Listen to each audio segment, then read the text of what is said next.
please remember to leave a like, a comment, share the video about, and if you haven't already, subscribe. Thank you.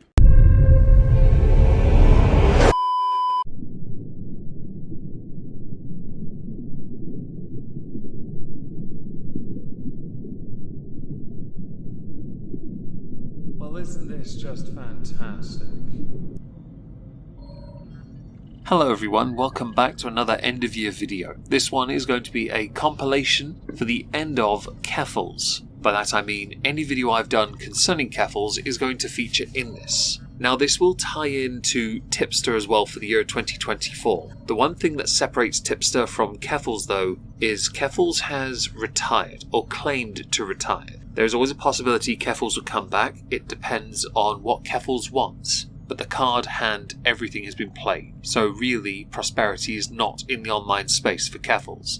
Tipster, you can never be too certain, and a separate video will be made on Tipster, but there's always a chance more on Tipster will be made depending on how much more stupid he decides to conjure up. So if you have been paying attention over the past 2 to 3 years of Keffals' online existence, what I'm going to do now is play the videos I have done concerning Keffals. I will of course in subsequent videos as we get through these, as I will be removing parts that repeat too often. This video should serve as the final nail in that coffin. Like Nada from last year, this is similar, but there's always a chance they will resurface. Today I'd like to talk about something that's supposed to have been in This Week at Twitter, but in and of itself it's far too long and I couldn't be asked to edit it all over there, so it's here instead. Concerning Keffals and her warg with the farms, who have, let's face it, gone through many ups and downs because of this warg. Others have been pulled in as collateral, or simply because Keffals really can't take the L. There's a point to that. I'm sure many will be very much of the opinion, no, this is a dub for Keffals. I'm not so sure about that. So we're going to start with a tweet from Quarantined Coof. They are starting to say the quiet part out loud. Underneath is an image, Keffals, with the hashtag #DropKiwiFarms in the name. The lesson I learned is the only way to earn their respect is through fear. Keep up the pressure and they will start marching with us in pride parades. Hashtag #DropKiwiFarms from the 25th of August. The problem with this line of thinking is, by using intimidation, by using fear as you put it, which is by the way quite a deluded thing to think others are going to feel when you take away their platforms,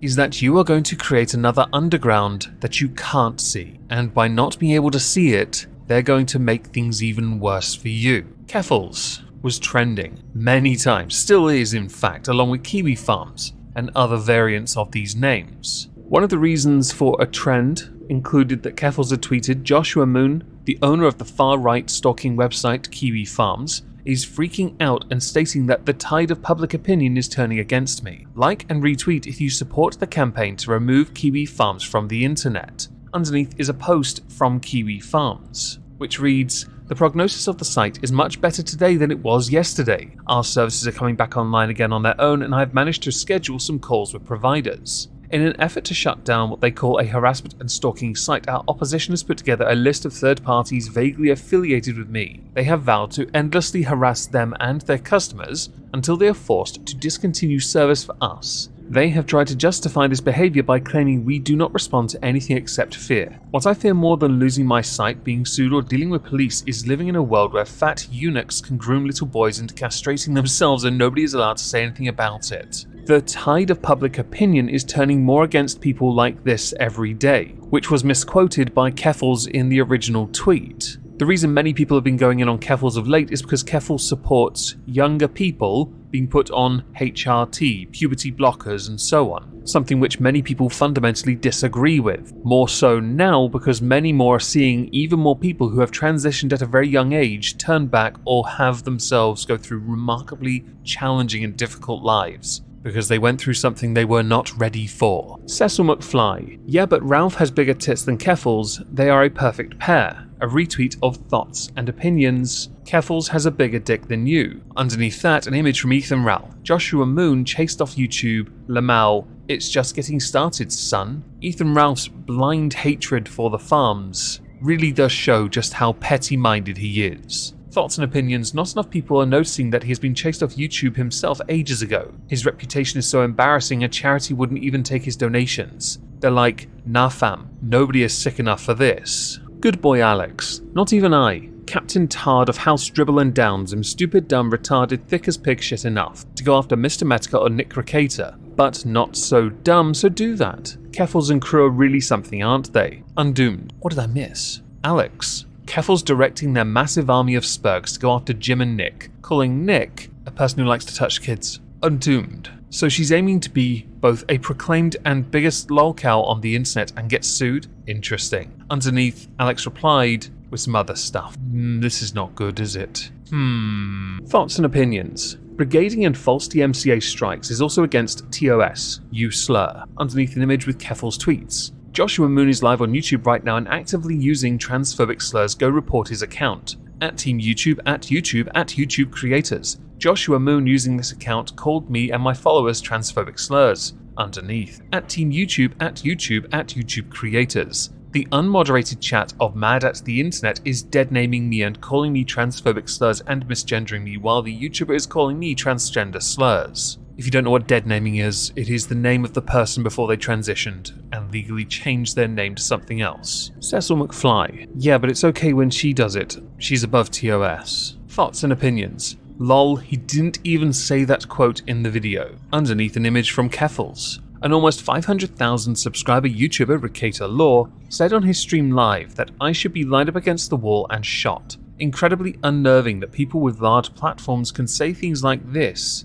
about transgender people without any repercussions. He's saying the same as what Destiny said. Giving HRT to minors is akin to any other form of grooming. Similar to those people, it's effed up, gross, and they should be lined up against the wall. He said Keffals is disgusting, should have called her fat too. Recator and Mr. Metka are the only bigger names with the balls to speak out against Keffals at this time. Quarantined Coof. Kiwi Farms vs Keffals Arc update. Kiwi is down as Josh works on solutions. Keffals claims Phase 4 of the MCU is about to start on Monday. Recator Law is being drawn into the slap fight. Underneath an image, Recator had actually retweeted Keffals. But the Keffals tweet was, really funny you think I'm too stupid to understand what the implications of lining me up against the wall is, with, while I'm also being stupid enough to think I give bathtub HRT to minors. I think you're projecting and shouldn't be trusted around children, you're a creep. With Recator saying, run carboy grooming Discord for minors, talk about getting minors on HRT without parental consent, suggests I'm the one projecting. Okay weirdo, stay away from kids. Keffals. I've always wanted to ratio Mr. Metka on his ban evasion account. Oh, the cringe is back. Augie, you ban evaded as soon as your account was suspended. Technically, you shouldn't even be allowed back because you violated their rules in the first place. Which is true. Keffals has a backup with Keffals' name on it. Therefore, it was a ban evasion because the Keffals account was down for a while. Quarantine Coof. I'm sensing some hostility. Underneath an image of more Keffals tweets, which also has a retweet of Quarantine Coof. So we'll start with that first. That's terrible. What happened to that poor innocent person that this forum targeted? Checks notes. They are in prison for touching their mother. An image also included of Keffals. Kiwi Farms was initially created to stalk and harass an autistic trans woman. This retweeted by Keffals. Whether or not this is true does not mean Kiwi Farms victims driven to suicide deserved it. And I don't give a poop about politeness. People like him want me dead. He wants all of us dead. Make sure to boost this post and let Twitter support know about his ban evasion. This is the last account he has on a public-facing platform. Now Keffals had replied to this all with, I've always wanted to ratio Mr. Metka. Repsion, these exchanges are so entertaining. I don't think Keffals knows where Repsion stands on this one. Now this is where it gets interesting, because Keffals had done something else that I think is a bit wrong. Keffals tweeted, my thread is full of photos of my entire family and Joshua encouraged his forum to harass them. I posted one photo and did not ask people to harass them. I don't care about your cry bully BS. The thing here is, you never actually said, do not harass his mother. You didn't say that. So Augie retweeted this with, we support Joshua Moon's mother, never attack the moms. And I'm fully in favour of that. It doesn't matter who the mother is. Don't go near them. If you're having an argument with that individual, that's the only person you should be focusing on. Everything else around them, they're not collateral damage. They're not involved in this. Don't drag them into it. Do not tell your audiences who they are and not tell them to not attack them and then think they're not going to do it when you've been telling them to use fear, your audience that is, to silence your opponent. Your audience is going on your orders, your simps are doing your bidding, and they have been getting people yeeted left, right and centre, and I haven't even gotten to the yeetings yet. So I tweeted out, never go after someone you don't like's mother ever. Leave them out of your vendetta, leave the entire family out of it. Cowards do things like that. And abusing your privilege along with rallying your army to employ shitty tactics to justify it is beyond effing lame. Thoughts and opinions? Here we get to the consequences. Cecil McFly has been posting proof that Keffals has been distributing HRT to minors. Check my replies for the archive link of Keffals' Kiwi Farms thread and be sure to share it. Rip, looking forward to account number 16. Underneath, yeah, there is some sources. I'm not going through that here, that is for your own viewing pleasure. Tipster had one of his tweets flagged. In Germany, apparently. It was, well, rejected, and he is safe. The tweet read, Keffals is unhinged at this point, resorting to flagging and attempting to deplatform anyone who tries to reason with her. Does she really believe taking down Kiwi Farms is going to end online harassment forever? Because it's not. It's only going to put a bigger target on her back. Tipster, apparently threatening to dox people and encouraging your audience to target people gets you verified on Twitter these days. Wow, Keffals has been verified. No doubt, many fake accounts had risen from the ashes and we had to be sure which one was the right Keffals. And by the way, threatening to dox and targeting people with harassment is a violation of TOS. Twitter, you are absolutely on the wrong side here. Tipster, let's get some Fs in the chat for our fallen comrade, because Quarantine Coof got suspended, reported by Chris the Narc and Andy Warski, who had a statement from Mr. Metica. Oh no, my good friend lost his Twitter account. This is a truly tragic event. Now he'll be forced to play even more video games, watch more anime, read more manga in his spare time, pray for him during these hard times. I saw a clip on Cog's stream of Ethan Ralph saying, he'll never be able to talk again.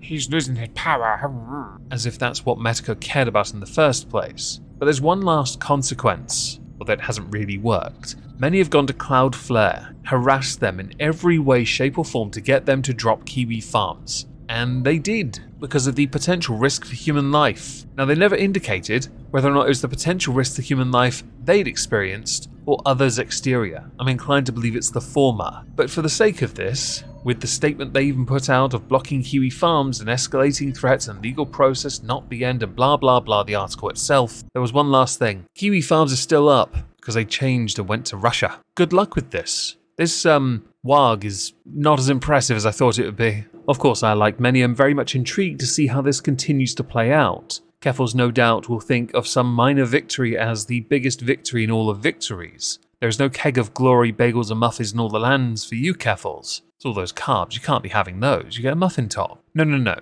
I've told people many times, you can't delete the internet. You can try to remove these platforms, these people, these sites, but really they're not gone anywhere. Because we can archive the crap out of it, and because new ones will rise and all, but we'll get rid of them time and time again. I promise you, if it comes to attrition, you're going to lose, and you will not just lose the war of getting rid of them, you will lose your own supporter base of snowflakes. And that is for sure what you are, because all you're seeking to doing is silencing the opposition rather than simply talking to them. You talk at them and demand they adhere to your view on the world, your view on life. And if you don't like it, what they say, exterminatus, excommunicated, any way of getting rid of them that is the most extreme is the one you go to. Because you don't have a scale of increase. You just skip many steps. You avoid the ladder and just get straight to the top and go, I'm about to smash you with a Kamehameha, which at this point is quite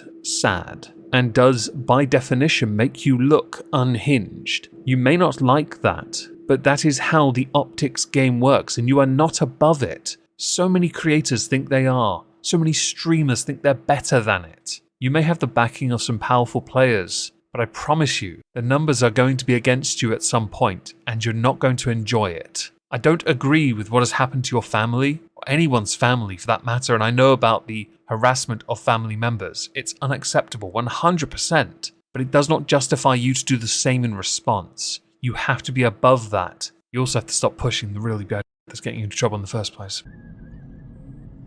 Today we are going to be discussing the fact that Keffals is still trending, and each time is for something slightly different, because it turns out this bubble of invincibility around Keffals is slowly but surely being eroded at, because Once you decide to attack everyone on the internet and have them removed from the internet to protect your own little echo chamber, people will poke holes at all the things you've done in the past to realize, oh look, you're also a really bad person, and by extension worthy of the Shermanation. Actually, you know what, that's an insult to Shermanator. You're worthy of something. Oh, that's right, backlash, criticism, all of which is the haters, and they should all be yeeted and banned for it, like Ricata Law, right? To start this video, we're going to go to a tweet from September the 12th from Brianna Wu, one of the pioneers, trailblazers of Gamergate. If for a moment you thought I was being serious, get help. I don't want to hear this BS dragging up every questionable thing Keffals has ever done. It's not 2014 anymore. You should have enough media sophistication to understand when women speak out against internet harassment, the counterplay is to put the victim on trial. 2. Keffals has spent a month tanking for victims, I mean talking, right, of harassment after getting an effing assault rifle pointed at her face, which is a lie. The least you can do is apply some critical thinking to the smear campaign going on. We saw this same thing during Gamergate. You have no excuse. There are a number of lies within this. First of all, Keffals has not spent time talking for victims of harassment. Keffals has weaponized harassment, become the very thing she claims to talk about. You are no exception to this. The only difference is Keffals holds a considerable amount of sway, which is quite impressive for somebody who gets outstreamed on numbers by Ricata Law on Rumble. The second thing, it's not 2014 anymore. You should have enough media sophistication to understand when women speak out, blah blah blah blah blah. It's not about putting someone on trial. It is about making sure the person who speaks out has a leg to stand on. The problem Keffals has is she does not have one. And also, this same thing of using the past against somebody is still used in current year in politics, in society at large. Hell, it's used by employers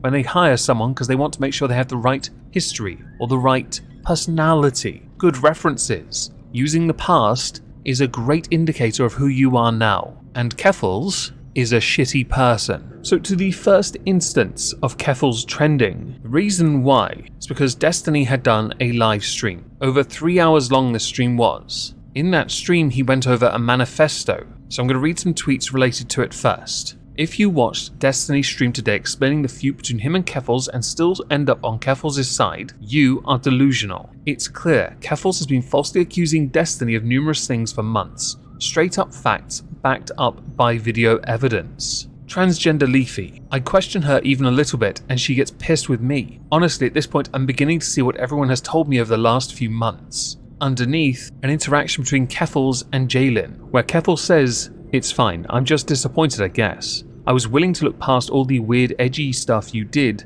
and you are siding with Destiny and all the YouTube edgelords." Jalen replied, "He literally went point by point debunking everything you have said in the last few months. He has provided sources and evidence for all of his claims. This is all stuff I've heard for months now. I never have it any credibility because I never saw any proof of it until now. You've screwed up. I don't know if it's malicious or not, but you have a responsibility to fact check anything you spread on your platform. If you'd like a hint of what that's about, children on hormone replacement therapy should be the giveaway." Zaptai. Does Keffals have any response to the Destiny manifesto? It is literally 3 hours of receipts showing her pathologically lying about everything. I can't imagine any way she could respond. The options are 1. Ignore it, which is the most likely scenario. 2. Make a response admitting to everything, which her audience would likely justify all of it for her cause or whatever. Or 3. Make a response lying more. As far as I was aware on Twitch, Keffals may have responded to some of this, but in truth, the document's linked in the pinned comment. It'll be the only source I'm going to bother linking today. I highly recommend you read it because it is a remarkably well put together piece. And Destiny has the backing of a number of people now, a number of reasonably influential people. Granted, they'll no doubt be yeeted for wrongthink as well, but since Destiny got yeeted off Twitch for what can be charitably described as wrongthink, with Keffals then dancing on Destiny's channel's grave, there is still a chance this won't actually achieve as much as one would want. But it is a fascinating read nonetheless, and I highly recommend you do that. Another reason Keffals is trending is because many have started to poke holes at the money that Keffals raised through GoFundMe to help with legal action and to help flee to safety, because the harassment was too much after the gun which was not put in her face was put in her face yet not put in her face. Some had taken to Twitter to ask about this. Sid, for example, can you prove that you're pursuing litigation?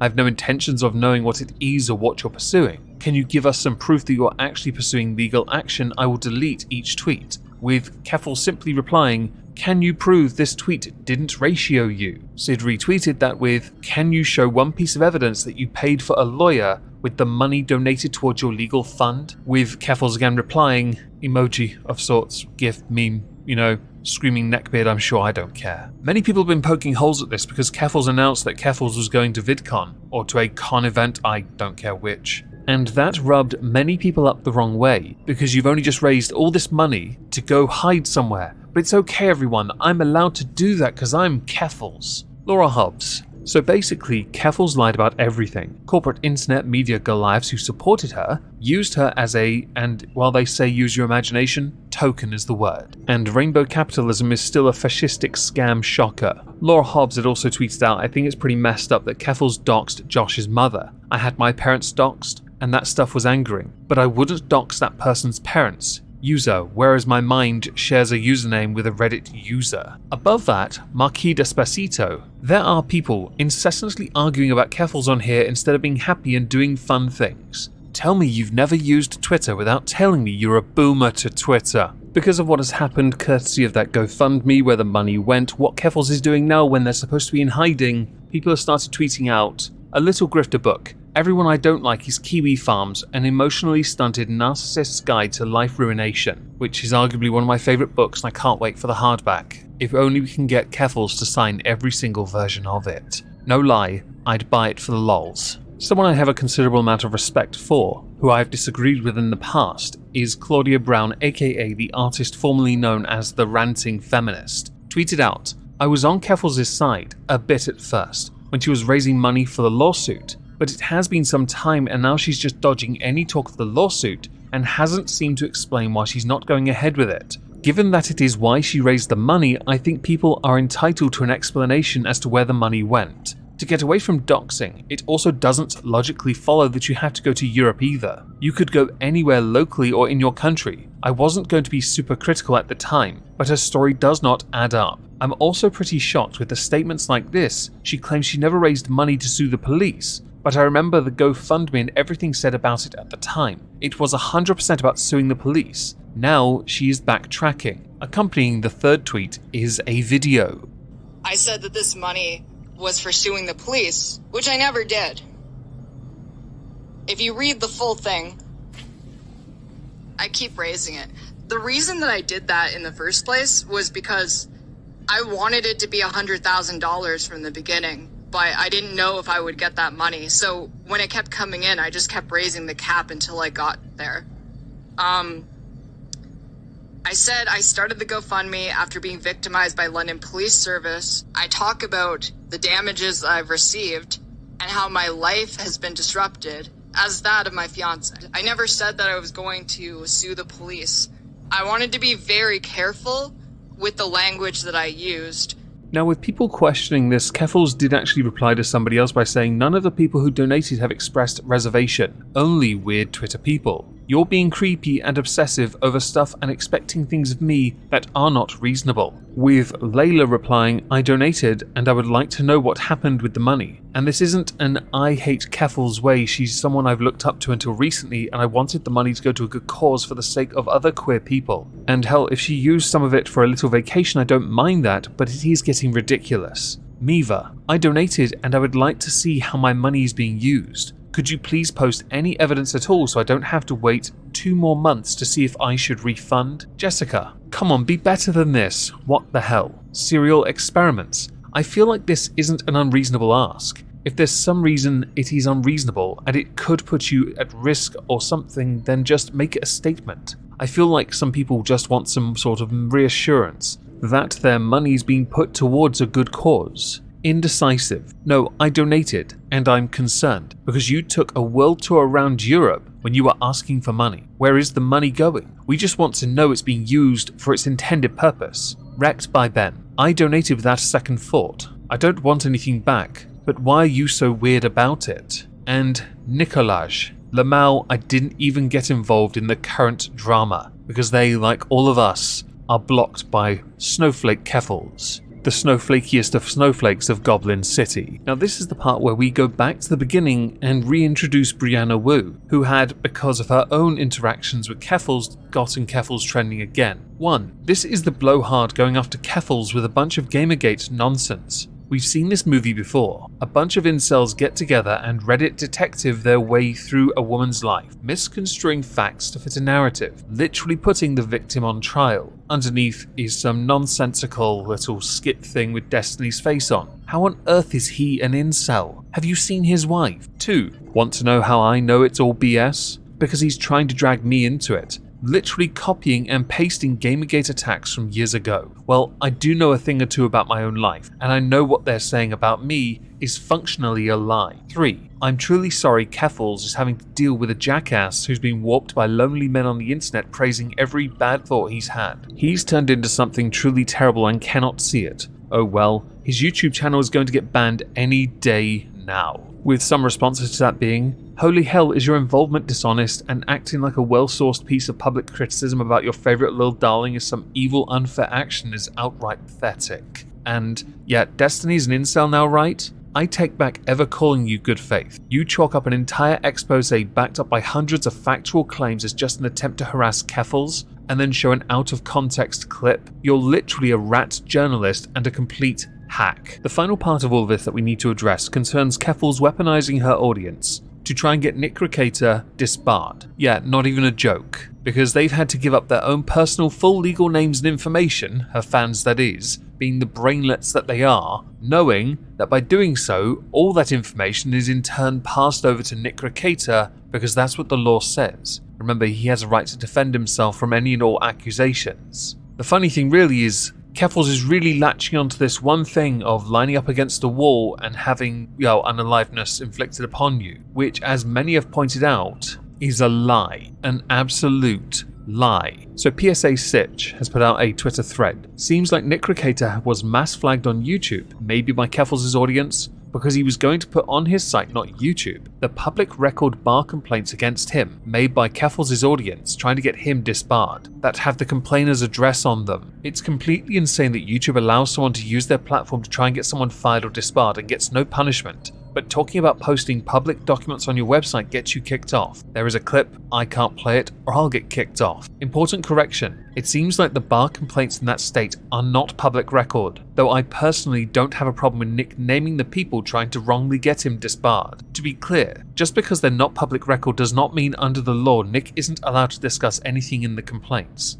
Now, whether it violates YouTube's guidelines, I'm not sure. It would be insane to me if someone can use their platform to mass flag you, but you're not allowed to identify the people who are harassing you, which is ironic considering what Keffals is doing. My understanding looking at YouTube's TOS is that if all Nick did was read the names of the people from the complaints on stream, that alone would not violate TOS. The potential violation would be if YouTube determines Nick was inciting others to harass. Now, of course, this is ironic considering this very action is Keffals' entire gig, including doxing and sending harassment to the Kiwi Farms guy's mom, and trying to get Ukrainians to attack a server related to Kiwi Farms in Ukraine. Also ironic because Keffals has cried victim for being harassed, to then use the very weapon against. Just to finish, because I think this is important, if you are willing to use the very things your opponents allegedly use against you, and you somehow determine to be okay in that instance, it is very much a case of one rule for me but not for thee. There are no bad tactics, only bad targets,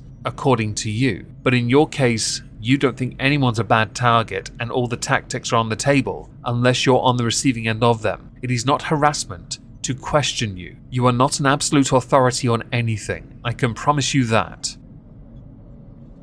I'm gonna do an extra video today because I kinda wanna talk about something else. Something concerning the internet's favourite ratio edgelord, Keffals, who blocks anyone that criticises Keffals, who recently obtained a new ally, which, I will admit on the face of it, surprised me. Someone that I have held in reasonable regard for quite some time. Now, I don't really care why this new alignment has happened. It's intriguing, and watching people essentially beat each other up over it is fascinating, I will admit. I am of course speaking about Tipster and his recent alignment with that of Keffals, but that's not what I want to focus on just yet. See, I want to talk about Boblags. The more recent iteration of the commentary community is not something I get involved in. There are reasons for it, I'm older, I just don't care. Additionally, I really don't care. But when I see something happen from the outside, and it doesn't quite look the way it is being portrayed by someone like Keffals, I feel it right to call it out, because it is being misused for all the wrong reasons. Like a cheap gotcha from somebody who's not interested in the discussion, but only interested in the pwn. And that, to me, is weak tea. As many of you will undoubtedly know, BoBlax does a Twitter Versus series. He essentially just reads tweets, and he does exceedingly well with it. I am quite jealous of that aspect of his career, because I'm very much all over the place. A variety channel that is inconsistent, but I make enough to get by just, so I am grateful for what I have managed to build with your immense support. His Twitter Versus series is very interesting though, because he gets all of it in there. He rarely makes mistakes, but because he's so active on Twitter, he has had burner accounts in the past, or troll accounts as well. That's understandable. If you are that active, it is understandable you will want another account, either to just post, or to just be less of the brand. Yeah. In the case of BoBlax though, he has got one, and some of these old tweets did their rounds. Now, I originally saw this via Chris the Narc, who had tweeted something that then sent me down a rabbit hole. I'll get to his tweets soon. BoBlax tweeted, "This guy tried to expose me for hiding my true opinions on the Throbbing Horsecock shitpost Twitter account. These are the incriminating tweets. Can't believe I just got exposed for wanting to f*** Joe Biden and calling Jesus a cuck." Included are some tweets from a 2-follower Twitter account called Throbbing Horsecock. Doesn't Sinatra do a horsecock song in his videos? The first tweet: "Trans women aren't real women, but I'd still fudge the shit out of them." The next tweet, which was a day earlier: "I'd fudge Joe Biden." Yes, we're saying fudge here, folks. Before that, a retweet of Keemstar about Trump not being removed from office, to which BoBlax's Throbbing Horsecock tweeted, "Liberals are retarded. LOL." I have to be careful with what I use on this channel, because some people are really sensitive to words. Although I have mentioned retardation in American Truck Simulator, as it is a function within a truck. Before that, I'd rather be enslaved to some hot-ass babe rather than a bloodily old man who gets nailed to the cross like a cuck, which is a retweet of Based Torba, the owner of Gab. Before this, "Take this, huge L. Get on Gab," which is Torba, "should have let us post hot porn onto your site," which is a retweet of Keemstar flaying Gab because Gab went super Christian. Replies underneath to BoBlax's tweet: "I don't get why people are acting like this is some big nuke rather than just something that's a funny meme." BoBlax replies, "It's so stupid. Lol. It's obvious I'm just playing a character." The problem is, with the people who've taken offense to this, the "it's just a joke, bruh," doesn't work with them, because only they're allowed to say, "it's just a joke, bruh," which I find quite haram and infuriating. You cannot tell me you're the arbiter of what is and is not a shitpost, what is and is not a character, what is and is not funny. All of which are well and truly subjective. But apparently, BoBlax must be held to a high standard on a 2-follower Twitter account, and he solely used to, as you can see from the tweets, shitpost. Now, someone called William, Red Dawn, had included some more tweets for context, and I can't read a few of those. I'm not allowed, because language is, well, some of it is,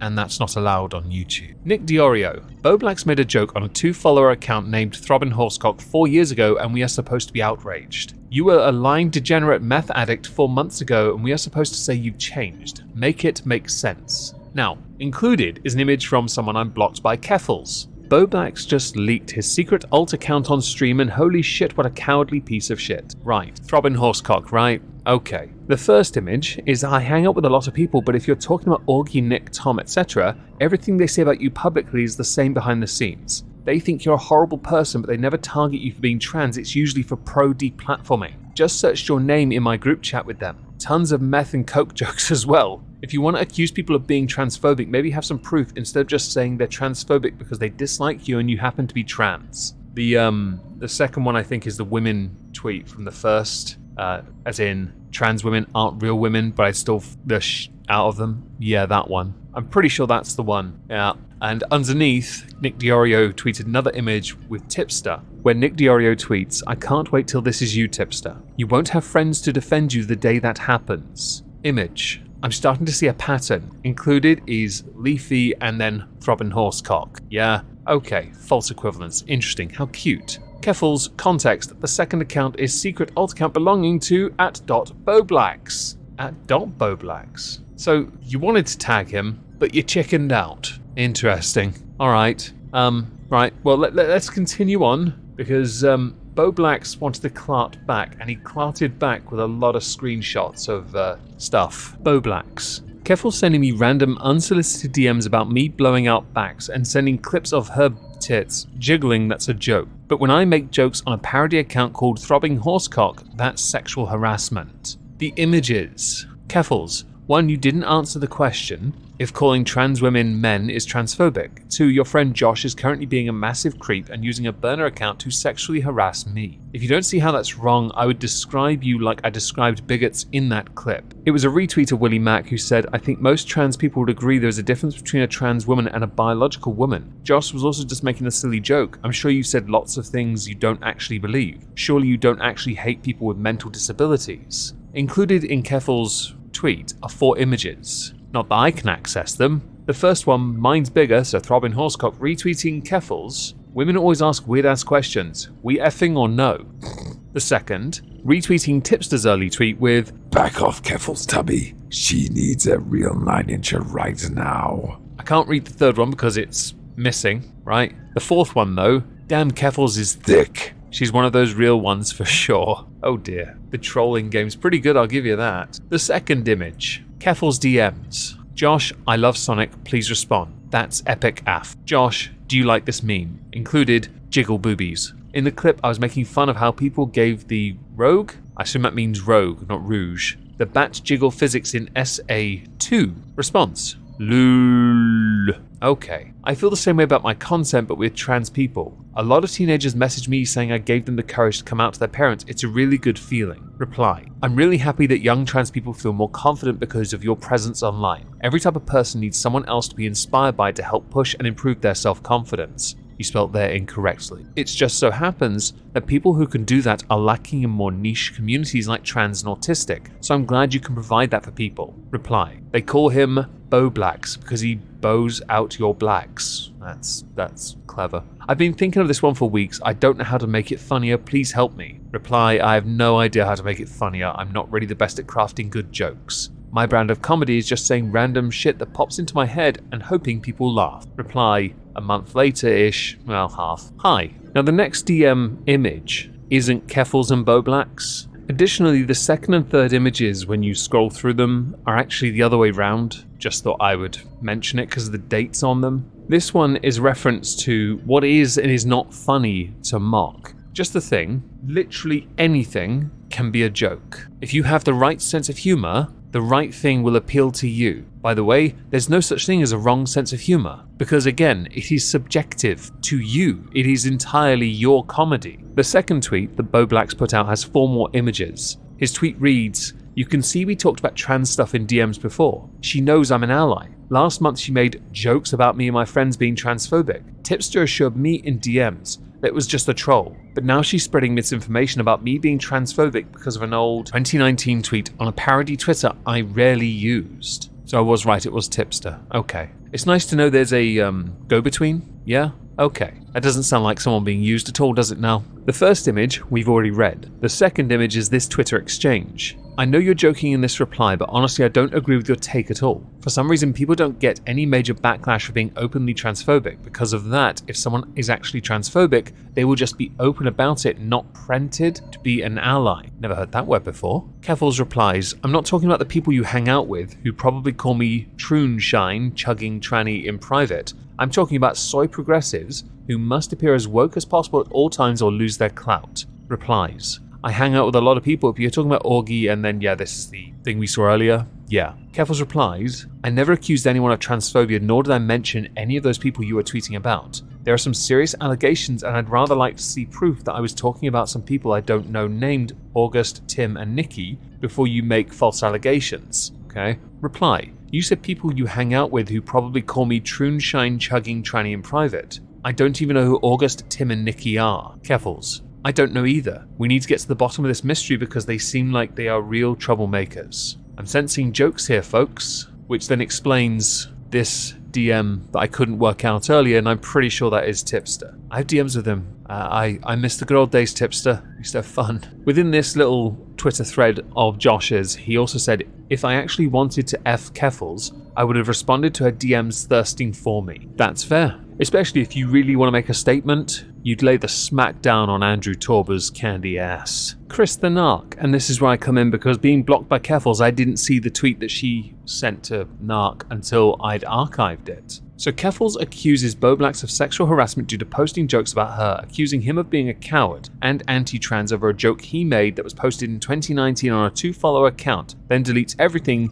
because, everyone is making fun of her. What a pathetic, and then show more, but it won't let me because archive. Keffals, no, it's just not worth it because everyone knows the commentary community is full of freaks. Reply, if we are taking things seriously, like you seem to with this shitpost account, why are you sending jiggle videos unsolicited to Boblax? Seems inappropriate and something a terminally online freak would do, is it not? Keffals, this isn't an explicit and unsolicited sexual advance. I was trying to see if he thought my Sonic meme was funny. You're insane if you think this is anywhere close to this. Reply, you were insane for taking a shitpost account seriously. To go back to Boblax, a couple of interesting replies to him. Pimpmaster Broder, I guarantee you, if you would have responded to her sexual DMs positively, she would have clipped out her DMs and made it look like you were coming onto her. You dodged a bullet there. Granted, the shooter is a dumbass that's holding the gun backwards, but dodged one nonetheless. The Minuteman Media replies, and this is the person the community defended all the way until they admitted, yeah, I took the money and used it on drugs.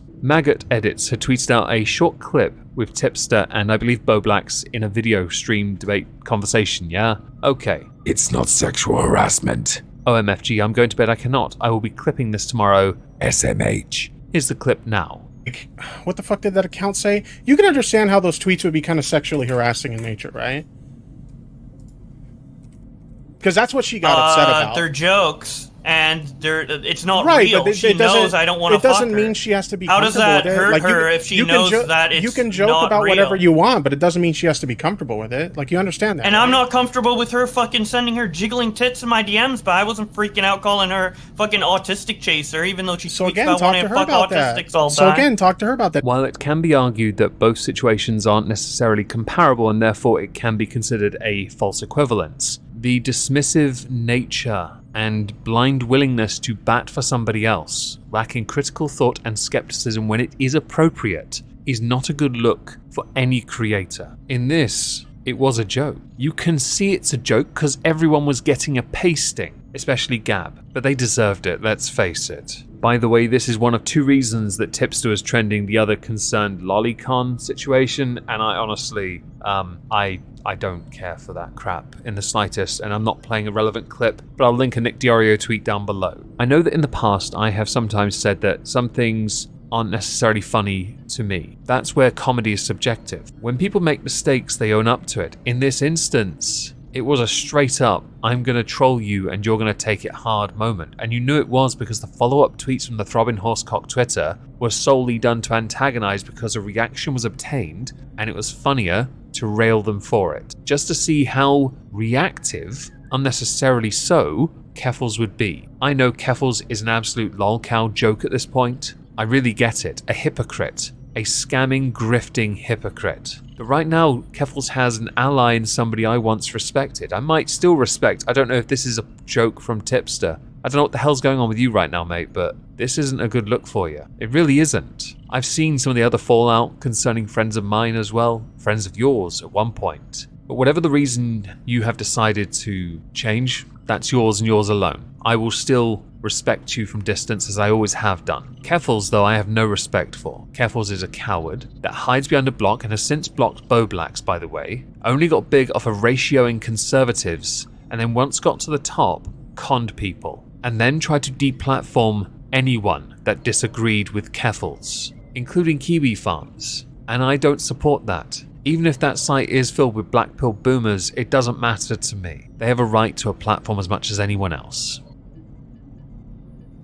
Hey everyone, I wanted to give my thoughts about everything now that time has passed, and I kind of stepped away for a bit to think about everything that happened over the last 2 months. Owing to OBS being a bit of a fail, you're going to notice a hamster. That would be my former hamster, Socks. She is adorable. Get over yourselves. This is obviously a serious subject, but she is required for a palate cleanse. Now, Keffals mentioned taking time away. Yes, because Keffals has a cycle. Starts shit, milks shit, manufactures more shit, gets clarted for it, and then buries head in sand until enough time passes. To then rinse and repeat the cycle. You're like Anne Boleyn with a new diet. You just need to start journaling and making poetry on Wattpad for a complete circle. I'm talking, of course, about the situation that went down with Vosh. So to those who aren't aware, the situation that happened in February was Vosh accidentally leaked a folder full of images that he should not have had on his computer, and it created a living hell. It did, and it should have only been a problem for Vosh. But Tipster, yourself, and others went to bat for Vosh, defending Lolly, defending the context around Lolly. It got quite amusing, really. And then a wider picture was inserted about how it affects, for example, when you pointed out the trans community, which is something Tipster did as well. And people were like, you attention-seeking brats are now going to get it. You're getting rinsed, reamed, clarted, and slapped about because you inserted yourselves on the wrong side of history. For him, for me, for anyone in his general proximity. Do remember, though, you would have gotten no attention at all. You could have carried on your merry little stocky knockout life had you simply not inserted yourself into the conversation.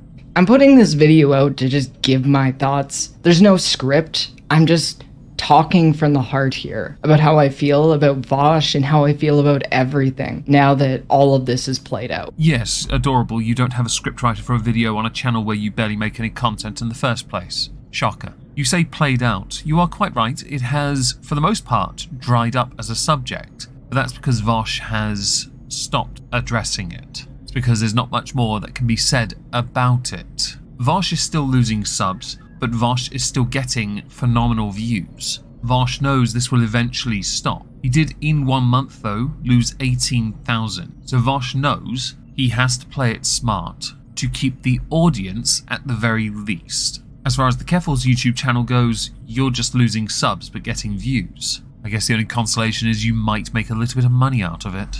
A lot of people said that I needlessly inserted myself into all of that drama that happened, and I want to talk about that because I partially agree. Partially? You should entirely agree. This video would be a lot shorter if you simply conceded the point. You were not necessary to the discussion. You took a side to make a grandiose point, but by doing so you made the grandiose point look like it was an enabler of Lolly. But there's also a different side of this that people probably weren't aware of. I saw all of this playing out. I wasn't planning on weighing in. None of this was my problem. So there is another side to this, as you've said. I'm looking forward to hearing that. That should be fascinating, but not as fascinating as the next part, because this clip was shared all over Twitter and deemed the part where you threw your friend under a bus. If anyone's salivating or has their trousers off, you are in the right. If you're doing both, you've got a problem, though. But then my friend Tipster decided to call out Ethan Klein on Twitter for how he covered the entire situation that happened with Vosh. Ethan Klein was in the right in this situation, and he mocked to high hell Vosh. We all did. Vosh deserved it. I can't imagine many thought otherwise. Oh, but context. Context. Even when Vosh provided the context, it didn't look any better. Vosh just tried to downplay his level of knowledge and amplify his level of ignorance, which speaks volumes about one of the largest political commentators in the online space. Ignorance is a prevailing quality within that circle. And then when Ethan Klein responded, I was like, okay, I have 2 friends now who are getting put on blast by a really large content creator. I decided that I was going to get into the mud. Firstly, and this is quite important, just because your friend has been called out by a larger creator does not mean that the friend being called out by the larger creator is in the right. It doesn't mean the person who is the bigger creator is in the wrong or is bullying. We all call out creators, big or small. You on YouTube are not a big channel. You're smaller than mine. So am I punching down? No, because I firmly believe all voices, no matter how big or small your channel, are equal. You may have a larger influence because of what you've done, but that is something you have earned. And Vosh has a big audience, by the way. At times, it can be argued Vosh could have a bigger audience than H3H3, 100%. You added your voice to the wrong side to calm it down by being antagonistic. That's not how it works, and you know it. You know how Twitter works because you built your name off trying to ratio everyone. You antagonized. Because I care about my friends, I don't want to see my friends getting attacked. That was a huge mistake. Hindsight is 20/20. If I could go back and just let everything play out without getting involved, obviously I would have. There is not a single person that is not one of your simps, so just tipster then, that believes what you just said there. Because honestly, I can fully believe if opportunity presented itself for you to get involved into another fight pointlessly, needlessly, you would do it, knowing it drums up additional attention for you, which you can milk for views. You can then get a bit extra out of it, then when it gets a bit too hot, put your head in the sand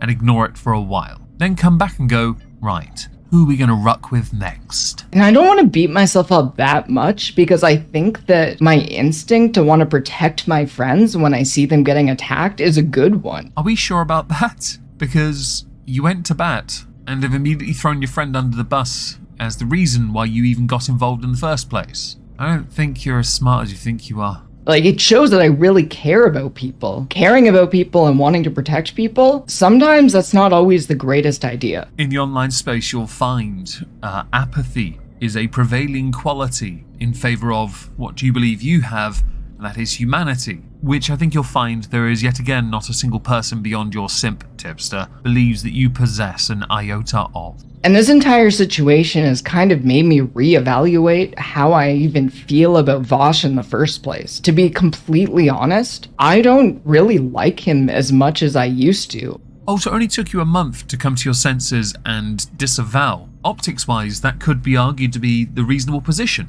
had you done it several weeks ago, when you should have, for your own sake. Although you didn't need to back then, at all. Unless you were then called out for being a friend, you could have then said, hard disavow, moving on. That would have been sensible. But you went to bat, didn't you? So this disavow coming after everything's died off comes across as disingenuous, like a YouTube apology.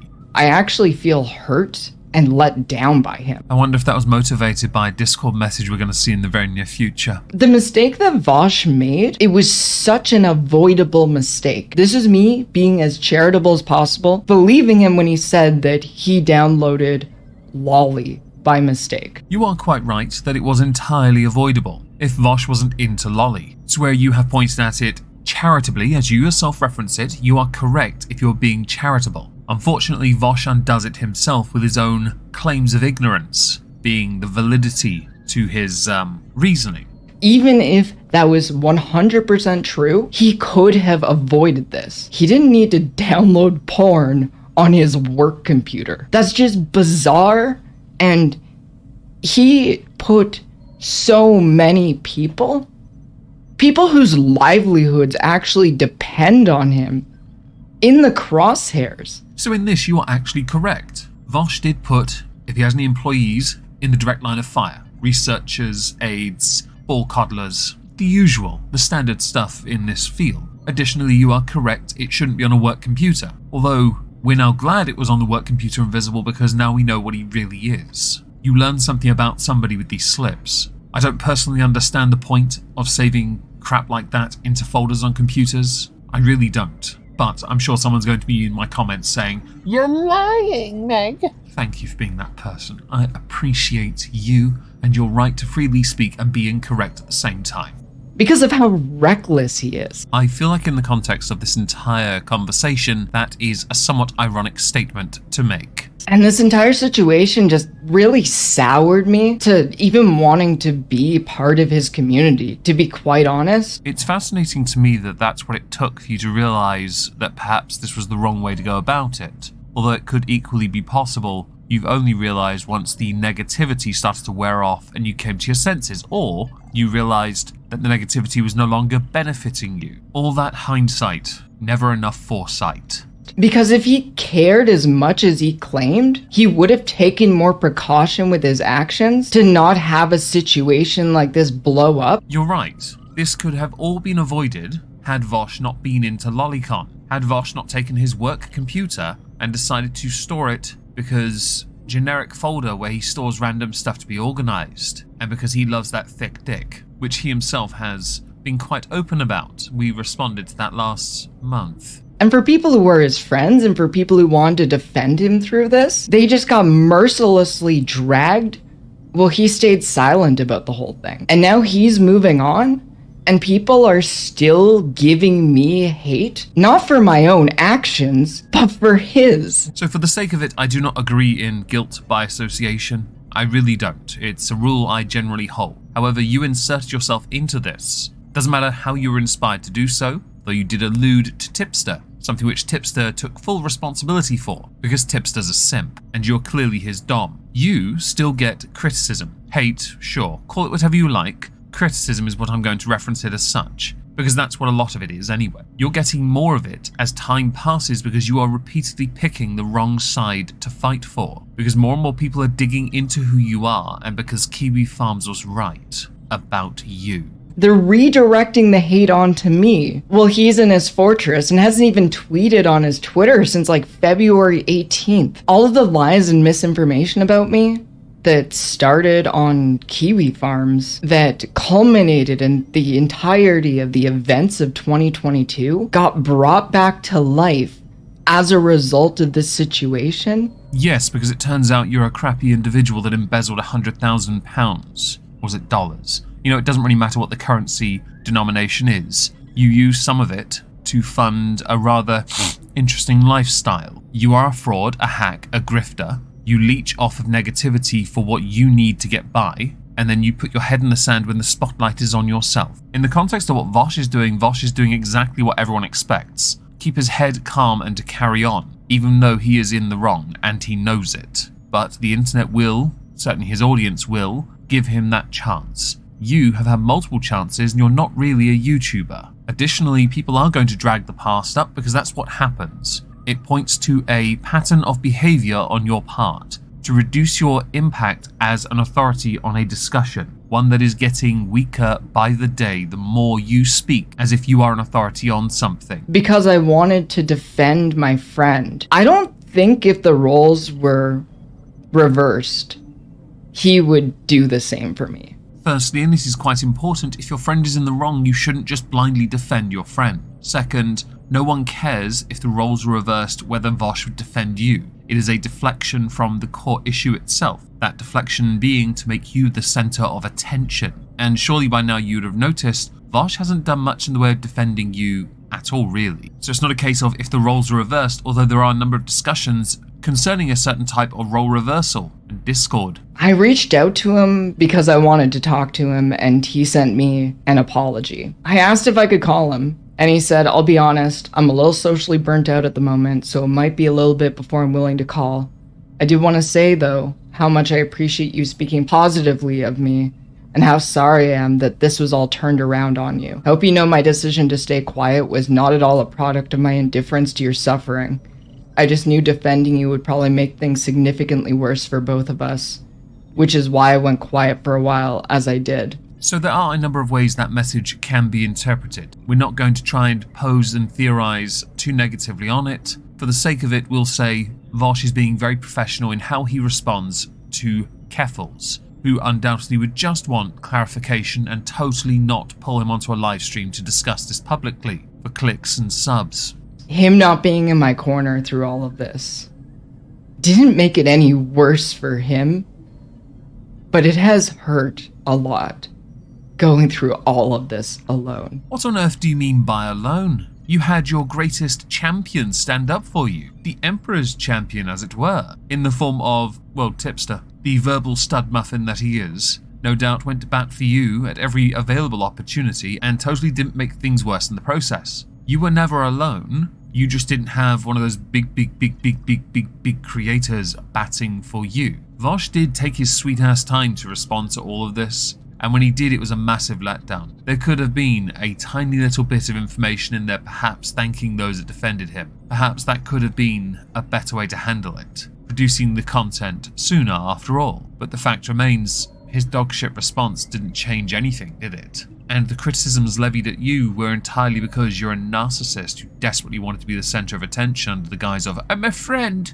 So, this video isn't a Vosh hate video. I think that Vosh is a complex person. Vosh has made a considerable amount of mistakes, to put it lightly, throughout his career. He's also done a lot of good with this community. He raised almost $300,000 for the Palestinian Children's Relief Fund. That's commendable, and I think he should be given credit for that. It's just unfortunate that, for many people, that's not going to be what he's remembered for. That is because that is a false equivalence. In my country, we could champion Jimmy Savile for all the money he raised for charity over his career. It doesn't stop him from being a massive nonce that passed away believing himself a hero and unassailable, which he was because he was protected by the BBC and, of course, defund the BBC. I'm not now comparing Vosh to Savile, of course not. I'm pointing at an obvious false equivalence. And I hope that all the people in my audience who are fans of him and his content can understand this and understand that I just kind of want to do my own little thing from now on. I don't want people to instantly associate my name with this community. It's been hard enough, the amount of people who have decided not to want to associate with me solely because of my association with him, up until this most recent controversy,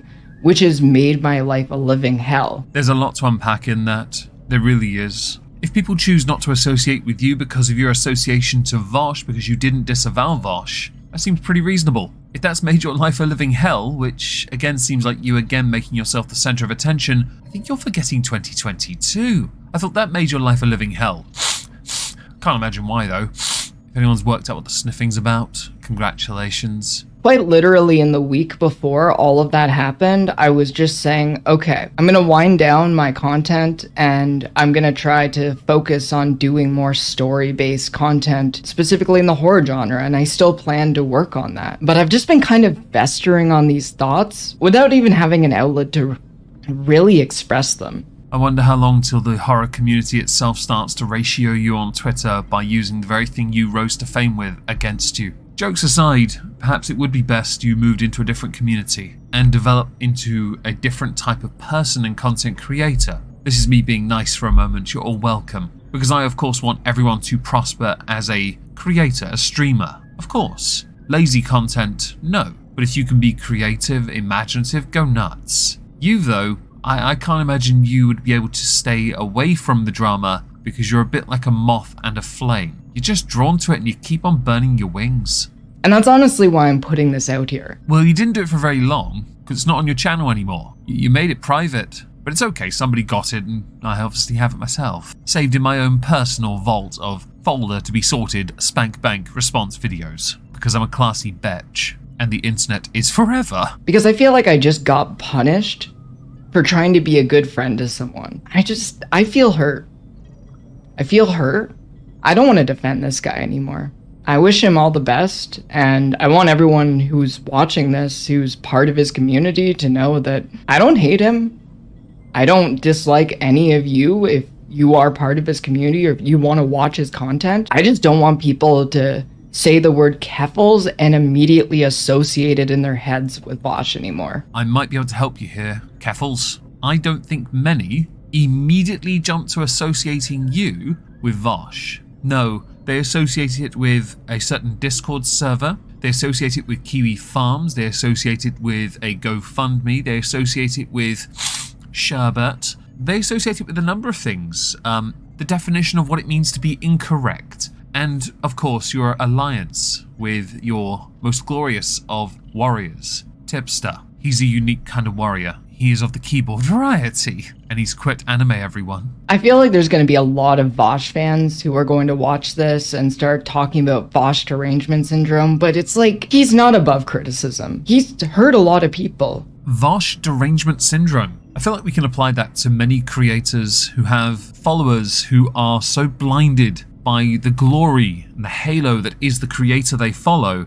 that it can be argued to be a form of derangement that they would back that creator repeatedly when they are in the wrong so much. So I guess the follow-up comment before we move on would be pot kettle black tipster. Through his own recklessness.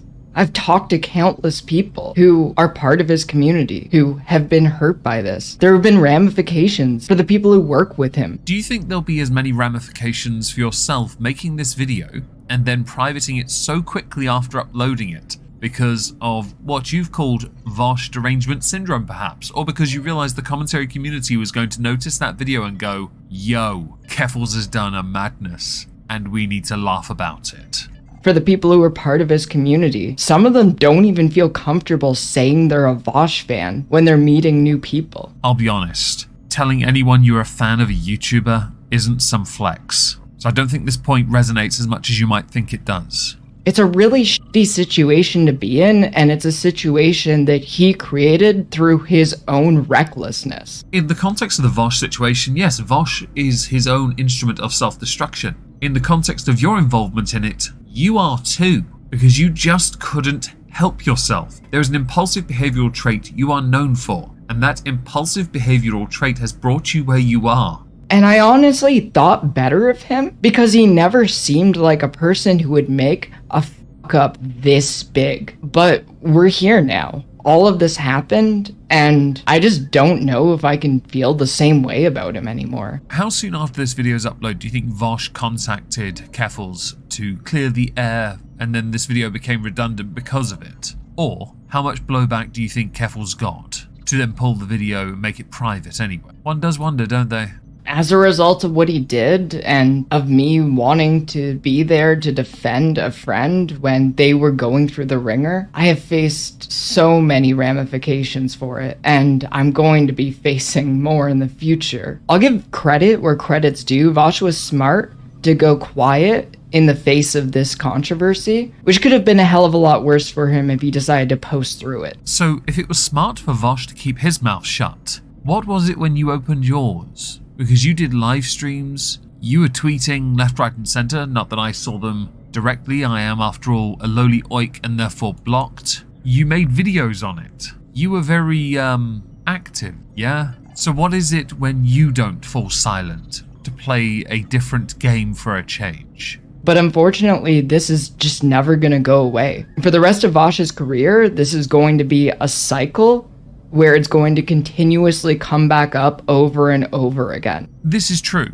It's called poisoning the well. Now that something like this has yet again resurfaced, because there have been many times over the years, all of which he addressed in his rather lengthy response video to the entire list of accusations involving children against him, it will continue to be used against him and tear at his presence and his impact as a voice for progressive politics. The next time it comes up, I don't want to be put on blast because of things I had nothing to do with. Oh, so it was this time the lesson was learnt, right? Okay. Well, we're glad we got to that point. Yeah, we're really... Well, we believe you. Yeah, we believe you. I think I've also realized from this situation that you don't need to get involved in every single drama. You really don't. That's very true. Unless you are a drama commentary YouTube channel. Drama commentary is quite lucrative as a business. Many look down upon it. I look down upon commentary as a whole, actually.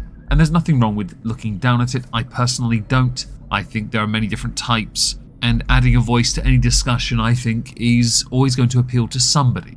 Nothing wrong with that in the slightest. Some could say, oh, but the political wing is more valuable than the drama wing. Perhaps in a discussion sense you might have a point, but then when you find one of those political commentators has pictures of animated children on their computer, it's more lucrative to be a drama YouTuber. I don't think Tipster should have got involved. I think that was really stupid. What could you have possibly thought the outcome of doing a public call out on Ethan Klein would have been? Honestly. Like, I know you want to defend the people that you like, but sometimes you just gotta sit back. You don't always need to get directly in the fucking mud. Yes, he wasn't done chastising Tipster. He will be demoted. He will be one of the lesser favoured of Nurgly Keffals for a time before re-earning that vaunted label of first chosen. I should also insert that To an extent, Keffals is actually correct. It should though be noted, Tipster knew exactly what he was doing. He knew what he was doing when he goaded H3H3. He knew Ethan Klein was going to see that. And I would be lying if I said that I don't like drama. I love slop. I'm a slopmeister. I am 100% the operator of a slopateria. But I don't want to be directly in the slop. Well, here you've made a mistake then. Your natural inclination towards drama is actually a personality trait that would invariably get you caught up in drama. If you had a bit more indifference, you'd be okay. But you surround yourself with others who are also, like yourself, a slopmeister? Is that what you call it? Not just for drama, but because they're also disgusting people. And I'm not going to stop doing commentary on various happenings around the internet, but I don't want to be directly involved in it, especially when it has nothing to do with me. So if anything, that's my big takeaway from this situation. So with that said, thank you for watching. If you made it this far into the video, I really hope you had an open mind and understood where I'm coming from. I did fully understand where you were coming from because I watched the entire video without interrupting you first. I'm going to state though, I think you're talking a load of bollocks. I'm not a cuck. So over the weekend, Muta was trending. Muta was trending because Muta had finally got round to dropping, after much wait, understandably so, a video on Keffals, Keffipoop, Tipster's waifu. While the video took a long time to produce, the video was, to be honest, worth the wait. And rather amusingly, it did lead to some consequences. Not necessarily in the negative for Muta though. No, but for those who desperately wanted to be heard, as if they were in some manner being silenced, in the form of Keffals, Keffipoop, Tipster's waifu, and of course, Lardass himself. We are going to, in this video, go through some of those responses, some of those perspectives, and insert what we believe to be the correct response. Now, the very first thing that became the hook, the latched on problem, the tunnel vision obsession, was actually the thumbnail. The thumbnail was made by Just a Worm Art, who on Twitter confirmed, yes, Muta hired me to make Keffals art. It was a last minute commission I drew in one night. It's not more complicated than that. I draw everyone sweaty and gross, it's my stupid shtick. Here's an updated thumbnail so everyone is getting roasted, including an updated version of Muta looking, yes, like absolute shit, quite frankly. Now, as far as I'm concerned, if you're going to make a video criticizing somebody, you don't want them to look their best, do you? It's why many people hire, those who do documentary videos especially, they hire someone to find the art needed and pervert the living crap out of it to make them look as deranged as possible. In this, they make Keffals look a bit more masculine, and they make Keffals look like a junkie. That's what I think when I see this. A C-list version of the Addams Family. It's a good piece of art, to be honest, and did its job well. So, responses to the thumbnail, to the video why Keffals is a complete fraud. Keffals. I understand people have criticisms of me. I don't think I'm above being critiqued. That said, was it really necessary to use a transphobic caricature of me in the thumbnail while also not using my pronouns in the video announcement? Quick thing, your pronouns in the video announcement are not as unique as that is your name, Keffals. Therefore, Keffals is what you are more known for, therefore it is probably better to use that instead. Right. Second, a transphobic caricature. Caricatures are an exaggeration of something. In this case, drug use. You are very pale, therefore you are made to look pale. The artistic style is quite good, but you're only interested in seeing the negative, not realizing that that's kind of part of the point. Keffals, though, wasn't done. I think if my actions themselves are heinous, you wouldn't need to dehumanize me to an audience of millions of people in order to make the points you wanted to make. The bar for this was incredibly low, and Muta managed to still fumble it. Anyways, I'm probably going to get harassed by thousands of people for standing up for myself now, so I'm gonna go do something fun instead of that. See you all when it dies down. There were some that did in fact support Keffals on this. Anti-X, I don't know how to say this without sounding a little SJW, but I'm really not a fan of this caricature of a trans woman. Retweeted by Tipster, because he's a good little simp. She's still not going to give you a blowy tippy. She wouldn't be able to find it anyway. Chris the Nazi Narc did, in a thread with all those images, point out that Keffals lied to everyone about the donos, and this should in turn be garnished like child support to pay back the 100,000 she stole from her fans. The image included reads, editing and video production, Feels really bad watching the GoFundMe deplete. The rest will cover a year rent and my psych fees if I talk to a psychologist once a week for the next 11 months. Ellen tried to comfort me, reminding me it was an emergency fund. Arif, Ellen's right, but I definitely understand that feeling. Whenever I've had a windfall that I wasn't originally planning on having, I still felt bad when I accepted. Keffals, I keep trying to think how it depleted so fast, and it's just so many little things. Travel, replacing furniture, helping my friends out, buying new streaming gear and clothes. If anyone ever finds out how I spent the GoFundMe, I'm definitely getting cancelled. LOL. Sorry about venting. Still heading to Dingle. I'm not a cuck. And you should be absolutely cancelled for that. To me, I think of it like a form of embezzlement, fraud, but then that's pretty much Keffals' shtick as well, being a fraud. Much like Tipster. We'll get to him soon, don't worry. Now, when Muta tweeted out the original thumbnail and his tweet on the subject, he did get some negativity saying that this is bad. You did enough research for an hour plus a video and couldn't find anything other than a disgusting caricature. You said multiple times talking to other people in the lead up to the video, you have had to be careful talking about. One of two. I don't see the second one. Where's the second one? You know what? One of two. Apparently that's it. Now, Keffals' accusation of not having gender respected comes from a position of, I haven't watched the video from Muta at all. If you'd watched the video, Muta was very careful in how directly addressing Keffals, using pronouns at every opportunity. Some references to the word they were not used in the context of a gender pronoun, but used in the context of a completed sodding sentence. This was referenced by Bo Blacks, who said Muta respected her gender identity, she is out of excuses. And she is out of excuses. There is very little left that Keffals can play. Now I'm going to insert Tipster here, because some people have been willing to reach out to him to try and get him to do what is right for him. Cherry, I wish you had ditched Keffals is how I feel about you. Tipster, that's not going to happen, Cherry. I hope you understand that. Cherry, even if she that worded someone, I assume there are some scenarios where you would ditch or cheated on her wife with e-girls, but actually did. Tipster, that's one of those things that I would tackle if that happened. I don't like to think of my friends in hypotheticals like that. The same applies to you and my other friends, by the way, not just her. Now, my view is, Tipster is now stuck. He knows this. He knows he's screwed. He has no way out because he has dug his heels in, because he doesn't want to be wrong. Well, you are wrong. You've been wrong for far too long. You need to grow the fuck up and stop being such a man-child. A big fat man-boobed man-child. You've decided to align your entire life and creativity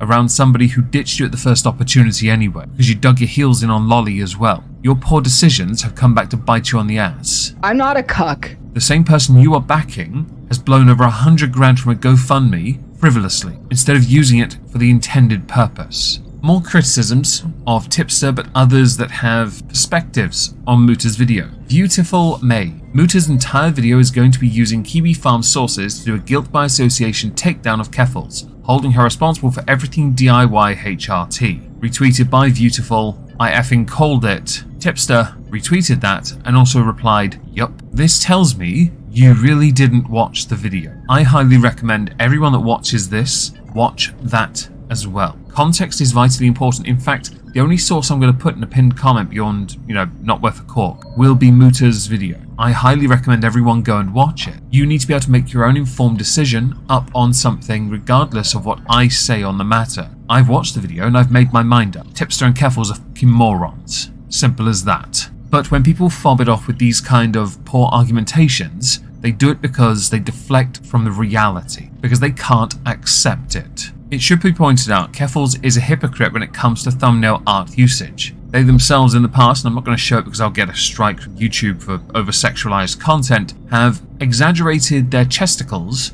to make themselves look better when it suited them. They've also used similar art on Vosh on the Keffals Live channel. Leg to stand on you do not have. That was from the 23rd of February this year, and it was made, the image of Vosh was made by the very person who tweeted this contradiction out. So if you want to be disingenuous, continue, but it's okay, don't worry, Tipster will swoop in to save the day for you soon, I'm sure. Him, his gunt, and both his chins. We may as well keep Tipster in the conversation for a second. He got very happy when Schizo Bailey had found that they were blocked by Turkey Tom. Trust me, nothing of value was lost. Tipster also replied to Demi Gloom, who had said, life gets better when you quit breadtube drama. Tipster, let me fix that for you. Life gets better when you quit drama, period. This would be applicable if you can keep your sodding fat ass out of drama. but apparently you are incapable because you are a moth to a flame. Since we have Turkey Tom in the discussion, Turkey Tom had actually replied to Keffals with the "I understand criticisms" subject, right, by saying, "You're ugly, that's all." They then got blocked. Tom then said, "Keffals blocked me for posting this, but I will not be denied my Twitter engagement, so here you go." Well, we gotta make sure we make that money off that Twitter, right? Yes. Now, because others have been scorned in this entire situation, I'm going to insert them as well. Xylee gets real. "Hey, tipster, I remember you telling me that you talked to Queen Clara about everything, and she explained a lot to you. What exactly did she explain? Did she actually tell you the truth about what she did with the money, or did she BS you too? Because if she told you everything, damn dude, how does it feel to be on the wrong side? How does it feel that you literally poop all over what would be your friends for a piece of poop like her? Stay gone, bro. You are most definitely not allowed back in the house." Nick Diorio memed tipster by saying, "Stand down, homie. Nobody exposes Keffals." Because once Keffals lights the beacon to go to war, Tubbs answers the call. I'm not a cuck. He will fly into battle aloft his mighty soundboard. Oh, and because I need to point this out quickly, where Keffals has accused Muta of being transphobic and others have pounced on this as well with pronoun accusations, this is a tweet from Keffals from 2022. "My pronouns are she, her, or they, them." This is very important because Muta uses all 4 of those words in his video. Therefore, he never got it wrong in the first place. You'd know this if you'd watched the video. You could turn the captions on if you like. You'll find they're still there as well. By the way, and this is quite amusing as well, Reddit are also a bit on the special side when it comes to interpretation of art, because apparently it's impossible to draw someone who's trans and sweaty at the same time without making them look like they're fat and greasy, sweaty, ugly, bad makeup, you know, the usual, which can all be associated to men. I wonder why. Stone Toss Comics had retweeted Muta's original tweet of the video. This was retweeted, an image of it anyway, I guess it's subtweeting, by Tipster. "Congrats Muta, a literal Nazi retweeted you, you must be so proud." Retweeted by a literal Nazi. When you are such a lolcow, people will make accounts just to pwn you. It's quite something. I have no doubt in my mind though you would have blocked a literal Nazi the moment you found out this had happened to you. Achievement unlocks, I guess, they're tippy poo. Now this is the part where we're going to insert something quite fascinating concerning Tipster. He recently complained he was shadow banned because his views were just going down the drain. My view was, keep doing your job and you'll be fine. You went to YouTube support, they couldn't help you. Turns out, you're not helping yourself either. You've done a foodie beauty. You're both about the same size. You deleted 24 million views off of your YouTube channel. Your daily views aren't great, I'll give you that. But this is catastrophic. I mention this because I have copies of all your lolly defending videos. But it's gotten to the point where people started digging into like old tweets of theirs and stuff like that to find some reason to cancel them. And the latest thing is that apparently Chris Tyson is a because he made some edgy jokes about lolly and kids. The internet is forever, Tipster. You killed your own channel by doing this, by the way, because your videos no longer show up when you type the name Tipster into YouTube. In fact, most videos that show up now are videos going in on you. Your best chance, as pointed out by Nerdy John, is to make a new channel and start over if this matters so much to you. But knowing you, you're going to be like Foodie Beauty, impulsive, reckless, prideful, arrogant, and so full of yourself you cannot bother to get your head out of your rather rotund arsehole long enough to do what is right and best for you as a creator. You built your channel to the point it got to 100k from YouTube drama. I'm not a cuck. Then you turned your back on it and decided to go in on those that were friends with you. And then you associated with someone who is at this point absolute poison. Now it is my firm belief that things are starting to shift a bit within the supporter base for Keffals and what little support remains for Tipster. Demon Mama, what a sad, disappointing and infuriating juncture we find ourselves at. All I want to say about this subject at the moment is that AtaraxiA is very thorough and honest. Her thread on Keffals is leagues ahead of the rest of the current dialogue we will discuss on stream soon. They went on for a long ass time when they streamed this. And the thread from Sun Cult Priestess or AtaraxiA is incredibly long. And I'm not joking, this is a thread that I would consider a nuke. It shows that from the position of someone who once trusted and supported Keffals, how much Keffals deceived and hurt them. And I will tomorrow go through that entire sodding thread because it's worth going through all of it. A small consequence that needs to be addressed, Just a Worm Art has since deleted their Twitter account or disabled for the time being because they have received a considerable amount of flack for the artwork they did for Muta's video. Some people celebrating it, which is a bit tragic really. Some who had been reached out to for the video that Muta did posted the DM that Muta had actually sent to them to try and make it seem like Muta hadn't reached out at all. But they got done in by a community note that pointed out that this is by definition reaching out. Muta himself retweeted Bad Empanada, "You can always tag me. That's my real and only Insta account. The platform only allows you to send one message before forcing you to wait for a response. I'm not going to make a burner just to keep reaching out constantly." Which he's right. He shouldn't have to. And in this area of the internet, a lot of what we do is time sensitive. We don't expect nor demand you to reply to us. But if we are going to make the videos we want to make to cover the subjects we want to cover, time is a vital commodity in this. So one last tweet before I get to what I consider the correct response to the entire situation. Xylee again, because honestly they're on point here. "Dear Tipster, I remember you saying that you didn't like the dogpiling that happened in the commentary community. You have said all the time the commentary community is toxic. What the F do you think your community is? You all are literally labeling people transphobic for thumbnails and criticism. And we are the toxic ones? Sounds like to me you went to an even more toxic part of the internet. You talked a good game, but you honestly don't give a fuck about anyone but yourself and who you can be accepted by. F you." I start this video by saying there was a correct response. It's going to come from someone you're not going to like, because many people for years have memed this person to high hell. They have used him on thumbnails all the time to make him look like crap all the time. I have had a million Keemstar Exposed videos made on me throughout the years. And when they use a picture of me for the thumbnail, it's never flattering. And am I complaining about that? No. I'm trying to just make the point that if you're gonna make a video criticizing someone, you don't try to make that person you're criticizing look as good as possible. Duh. That is common sense. Well, Mutahar, some ordinary gamers, uploaded a video on Keffals with a drawing of her that made her look extra ugly. And her response is, "You're being transphobic because you're making me look ugly." What? What? This is not a trans issue.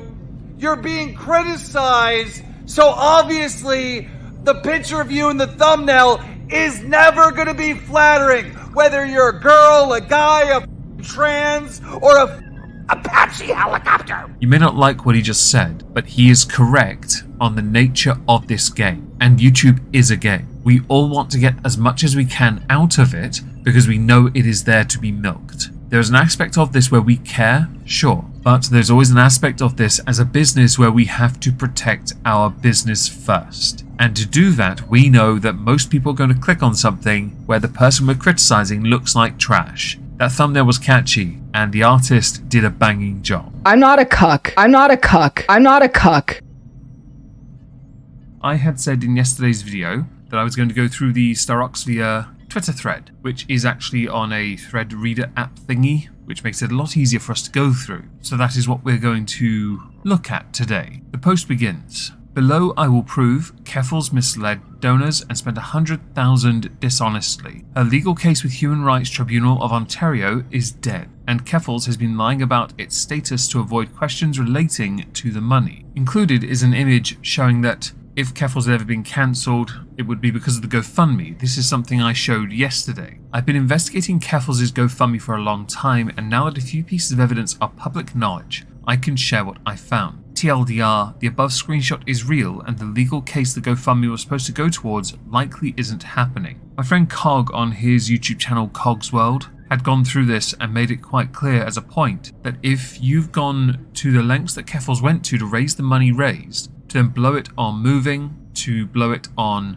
equipment for live streaming, not to spend it on what it was intended for, you are committing a form of fraud. I've done GoFundMes in the past, and whenever I have done that and there's money left over, I post on the GoFundMe to ask what people think I should do with the money, and it invariably ends with me donating it to an animal charity, because a lot of my GoFundMes, most of if not all bar one, have been to raise money for vet bills. Firstly, what exactly did she say she would spend the GoFundMe on? According to the GoFundMe description, 20,000 for recouping losses, moving to a safe location, the remaining 80k for a legal fund. It's important to take this at face value since it's what she's saying directly to people donating. Included 2 images, one being the legal fund description: if the goal is met, I will raise enough to recoup my losses and move immediately to a safe location. The only reason this happened was because she decided to go to war with Kiwi Farms. Don't go to war with Kiwi Farms. You may have, and she did briefly, manage to get them removed. Briefly. But you weaponized the internet, and there was always going to be with such a purchase a receipt. The receipt came in the form of something I of course do not support. But then Keffals did not help herself when she went to Ireland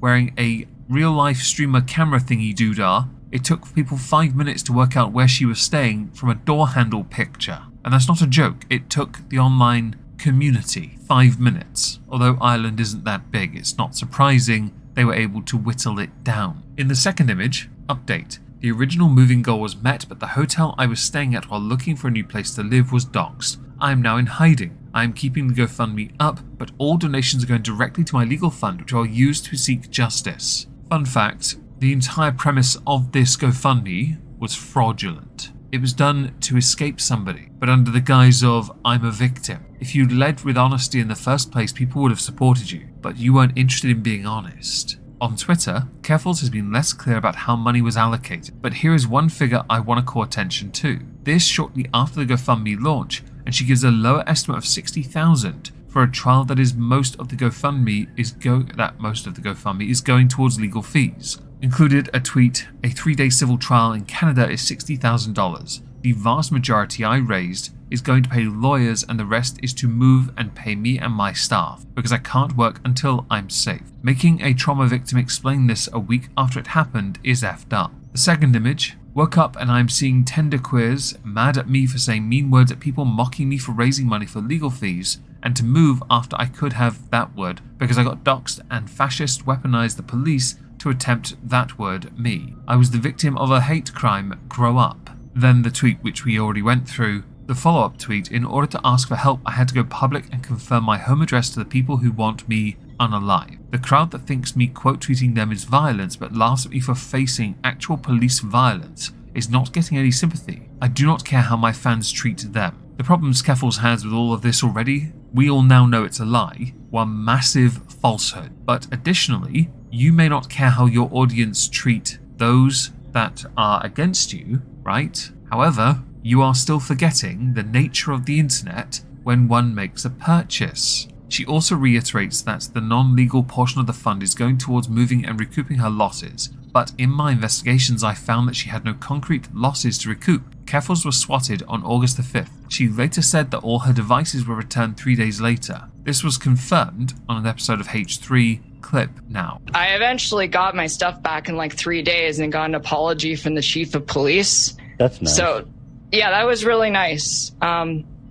Not nice how they responded to the situation, but I'll take it. Continuing, this is corroborated by a property bag shown in a CBC story about Keffals swatting, the label of which clearly shows that Keffals' desktop tower was returned to her on August the 8th, which was before Keffals launched her GoFundMe on August the 9th. As you scroll down, you have the property bag. The property bag image quite clearly shows you everything returned on the appropriate dates. Additionally, a former editor of Keffals shared with me a copy of Keffals' finances from May 2022 to July 2023. In it, we can clearly see that in August 2022, Keffals earned $13,000, which is actually higher than the surrounding months. Image included does in fact show that.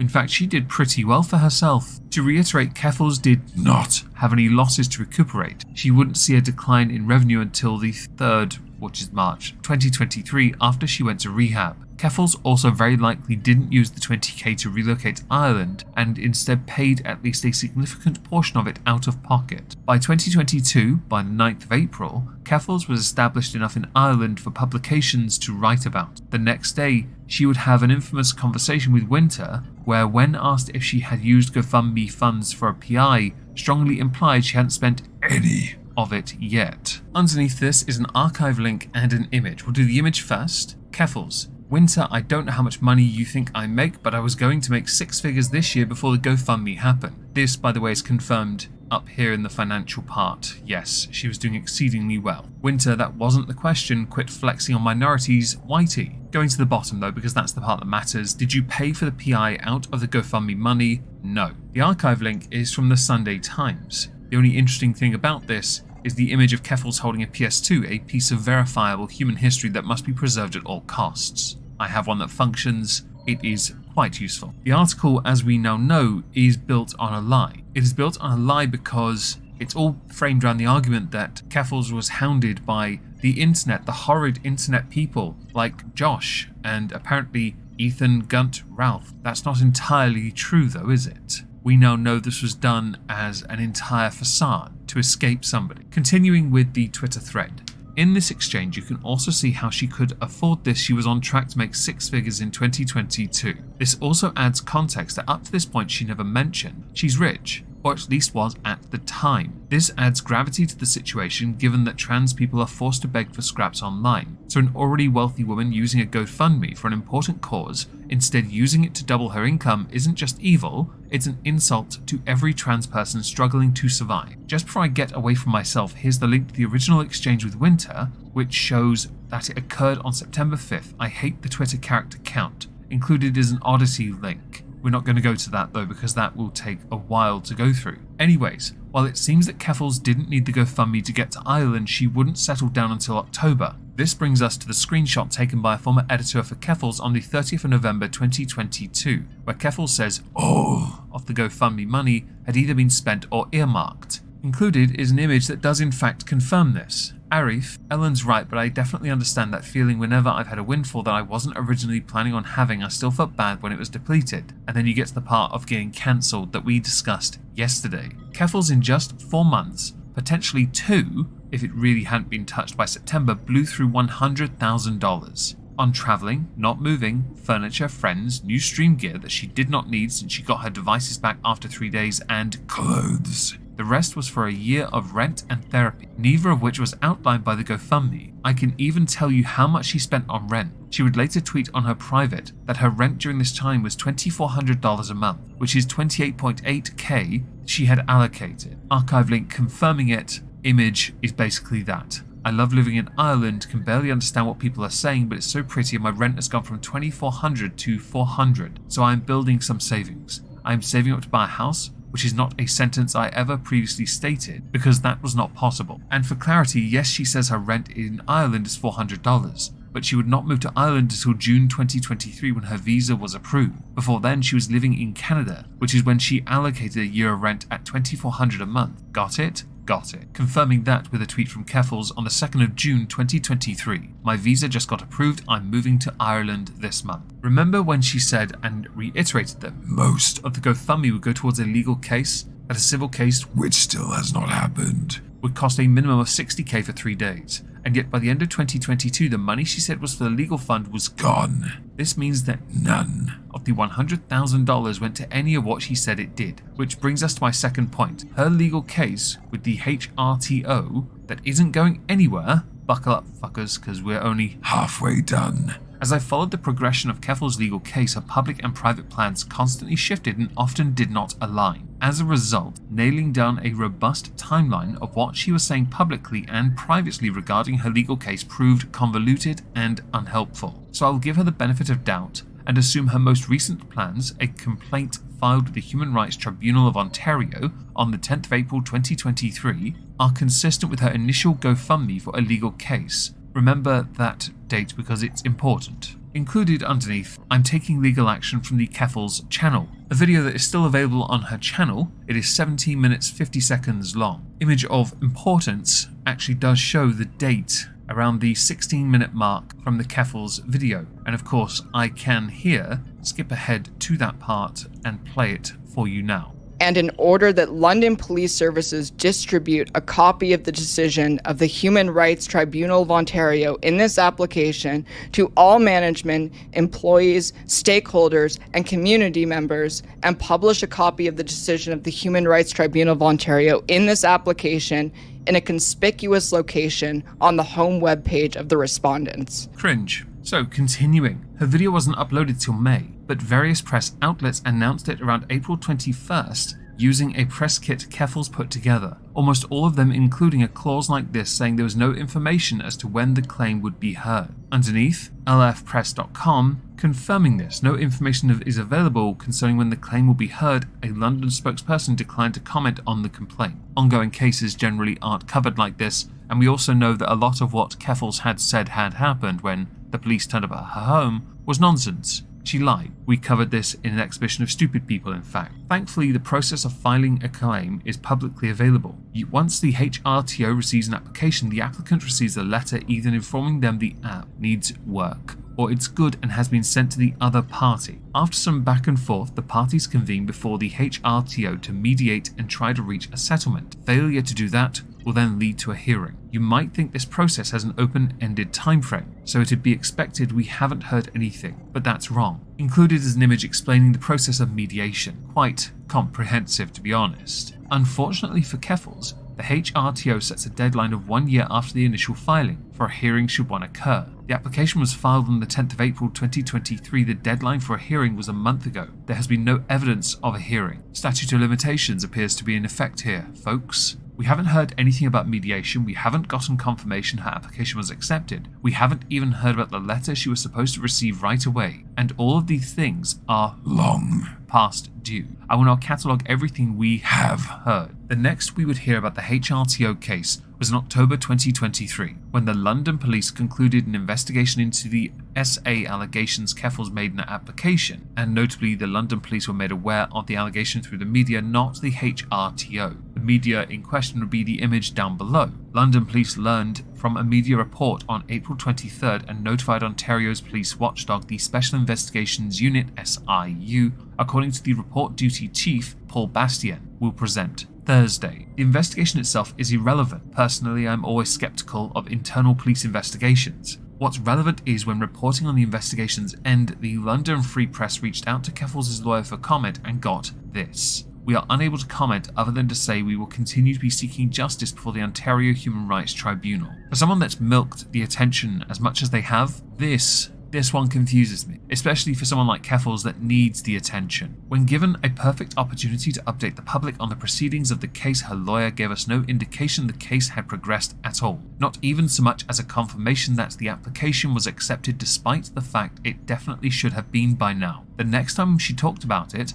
would be on the 5th of February 2024 when she said this. While this may seem like the case has progressed, take note of two things. She claims the process could take a minimum of 2 years. We know that's not true. 2, she's being vague. The tweet in question was a retweet of Willie Mack, who said, "How's the lawsuit going? Any updates? Papers have been processed and we are awaiting dates to appear in the tribunal. I'm told this could take a minimum of 2 years at best and 6 at worst, depending on if this gets escalated to a higher judicial body." What I'm hearing here is absolute horsepuck, nonsense, trash. She hasn't even said the HRTO accepted her application. For example, merely that the papers have been processed. Even more suspiciously, she deleted this tweet within 7 minutes of posting it. Please excuse my chicken scratch math with screenshots to prove this, because proving it wasn't that difficult. Yes, as you see from this image underneath the Willie Mack query, you have proof of that. This is embarrassing, very embarrassing. My best guess, someone told her it was a bad idea to publicly lie about this. Which brings us to the third time she talked about it. Oh wait, that's the last she ever said of it. Remember the deadline for a hearing was a month ago.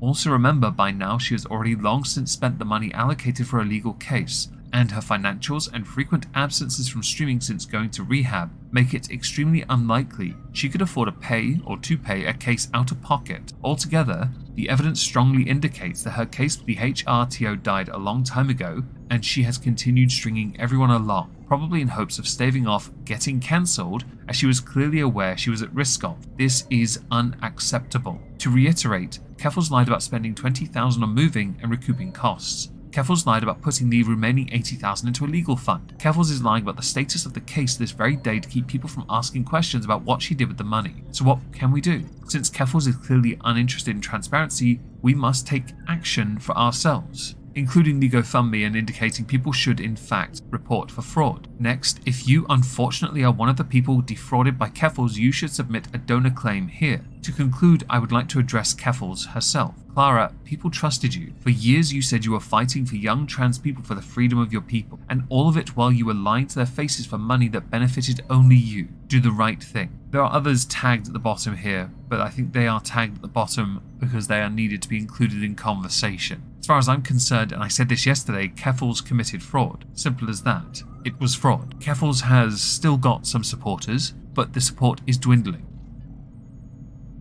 Today we're going to look at the, let's say, guaranteed no coming back of Keffals and Tipster. Because on Twitter, Discord messages are being leaked. Obviously their tweets behind blocks, I can't see them, have been shared about. They've said a few rather interesting things, and I thought, let's talk about that. Firstly, Keffals' channel, pretty much dead in the water. Nothing really happening on that front. No new shorts, no new lives, only videos from 5 months ago. In the case of Tipster, if you search for his channel name, the first 3 options are Nick Diorio, Gamma, and Sensitive Society. I'm 4th. If you then go channels on the filter, you don't get Tipster. If you then do Tipster Live, you eventually get Tipster. And his content, well, he is uploading. Well, he took a 2-week break, but he's uploading. Or recently discussing the Assassin's Creed Shadows, is that what it's called? The Japan-themed video game that's far too expensive. I might do more coverage on that in the exhibition of stupid people this week, because it's hilarious to me just how far they're willing to go, and a discussion for another day. Tipster, as far as YouTube goes, hasn't been the most active.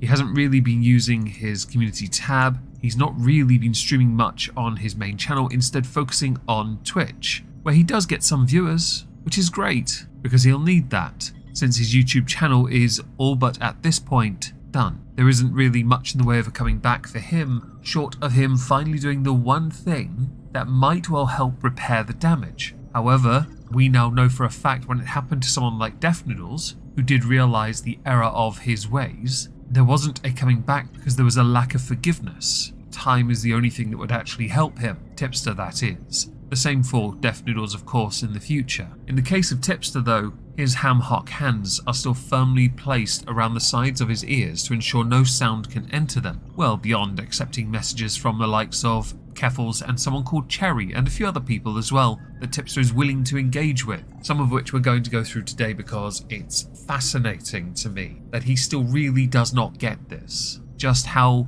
wrong it is what Keffals has done and why it is and will remain a massive deal. Recently, Some Ordinary Gamer's video exposing Keffals, which has done exceedingly well on views, was used as a source by the Young Turks, who have now fully disavowed Keffals because, well, while I myself have been called a grifter on a number of occasions, it turns out there are some who are pro-god tier level. If I'm a grifter for getting $20 in a stream, what is it when someone manages to get $100,000 based on a lie? Back in 2022, TYT covered a story involving a transgender streamer named Clara Sorrenti, who goes by Keffals. Now, at the time, she had alleged that she had been violently swatted by anti-trans harassers on a platform called Kiwi Farms. Many elements to the story ended up being false, and we unwittingly helped her promote her fraudulent crowdfunding effort. Many of us aren't overly fond of the Young Turks for their political commentary predominantly going towards the left. However, when they are right on a subject, they are right regardless. And it is right that many on all political sides, wings, angles, movements, agree on something every once in a while. In this, the majority agree Keffals is a fraud, but Tipster can't just let that go, can he? And we'll get to proof of that soon. First though, because we're going to go in order when I posted these to a tab I used to collect sources, Keffals on Twitter. I already made my intentions clear that I retired from the YouTube drama space, and I have no intention of relitigating 2-year-old drama because a gamer with big sub count thinks I owe him my time or attention. This being a reference to Muta. You quit the YouTube drama space because you couldn't hack it when the lens was firmly placed on you. You won't relitigate 2-year-old drama because it turns out you scam people out on $100,000 and blew it all. The sub count of the gamer in question is utterly irrelevant. You are just using it as a victim card to say that Muta is punching down. By that definition, I am also punching down when I address you and Tipster, since you're both smaller than me, which is hardly a surprise. Quality over quantity, am I right? No, quantity over quality, isn't it with me? You know, it doesn't matter. Somebody took the liberty of looking at Keffals' Patreon. On that, well, according to this image, there's a fairly decent amount of monthly income from that. I'm a bit jealous. But it's the second image that, well, has everyone's attention. For $100,000 a month, you have the tier Christery tax. You will get the full unedited interview with Christian. Otherwise, I will never release it and it will remain lost media forever. If it's okay with you, you can keep it because Count Dankula has done interviews with Christian. We don't need your version because honestly, who would want to listen to your monotone voice when they can listen to mine instead? And why would they want to listen to the insanity that you would undoubtedly enable in that interview? It's not worth $100,000 because on your channel it would barely get 5,000 views. The only reason you set it at $100,000 is so that you can pay back the GoFundMe scam, which is exactly what it was, a scam. You're up there with the telemarketers of old and the current Minecraft gamers on TikTok. Congratulations! Vaunted and rather high esteemed company. Now just quickly go back where I mentioned the Young Turks disavowing, right? Over on the YouTube drama Reddit, some people weren't best impressed. So focusing on the important stuff, got it. Political commentary for those who don't know. Reply, it was a retraction correction of a story which is possibly the most important thing a journalist must do. Like what everybody else should have done, instead we're giving a lesson in how certain people act when given an opportunity to dunk on her. They boosted her story about taking on Kiwi Farms and her GoFundMe. This is more of a retraction on that story, which is something I wish more news networks did when they ran a BS story. Reply, I genuinely don't think this is something worth rehashing a full video on for what this is. Coming from someone who doesn't like Keffals and thinks that what she did was stupid and very bad. So if you cover someone, introduce them to your viewers, ask them to donate to their cause, and then you discover the person's a fraud, you just pretend you didn't know the person. I don't know, a retraction seems nice. Wish more people would do that. And is this what passes for news nowadays? Corrections and retractions are one of the most important things a news service can do. I wonder if this goes after her weird birthing person transphobia hissy fit. Yeah, it'd be great for someone to make a video on Keffals' garbage that isn't from a transphobe or edgy centrist or something. Any excuse to pigeonhole people, am I right, folks? It's basically impossible because every time someone tries, they get given a folder from a certain website, which is tainted with original sin. No one can effing do it. Even the trans people who try, and yes, these idiots on Reddit don't know grammar, start becoming pick-me's because they start getting harassed by that certain website. Maybe Demon Mama can do it in one of her Drama Mama streams, but I don't think it's possible. If she tries, she'll probably fail. I love the excuses given by those on Reddit who just so desperately are the quitter type. Oh, just move on, get on with it, come on, give us the good stuff, the important things, not the Kufals nonsense. I think you'll find the conversation surrounding what Keffals did is incredibly important because it shows a manipulation from an influencer who then used other people's platforms to fill their coffers with additional coin that they were not worthy of, in turn potentially poisoning the well with the other communities. And that's important because you have to protect yourself as well. And sometimes you have to step out and say, okay, we can't allow this because if we let this go, we're going to get caught in the blast radius. The AOE is going to be through the fecking roof and we're going to get caught in it. I was contemplating when I should just start streaming again. And I figured I may as well just rip the band-aid off and go back to streaming.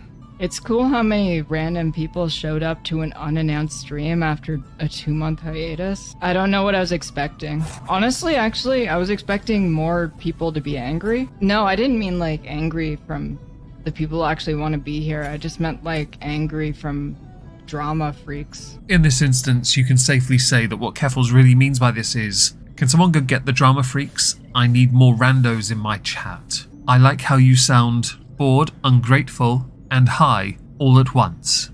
Well, I think honestly it was because I didn't respond. You are a fool to oppose. There was nothing to really.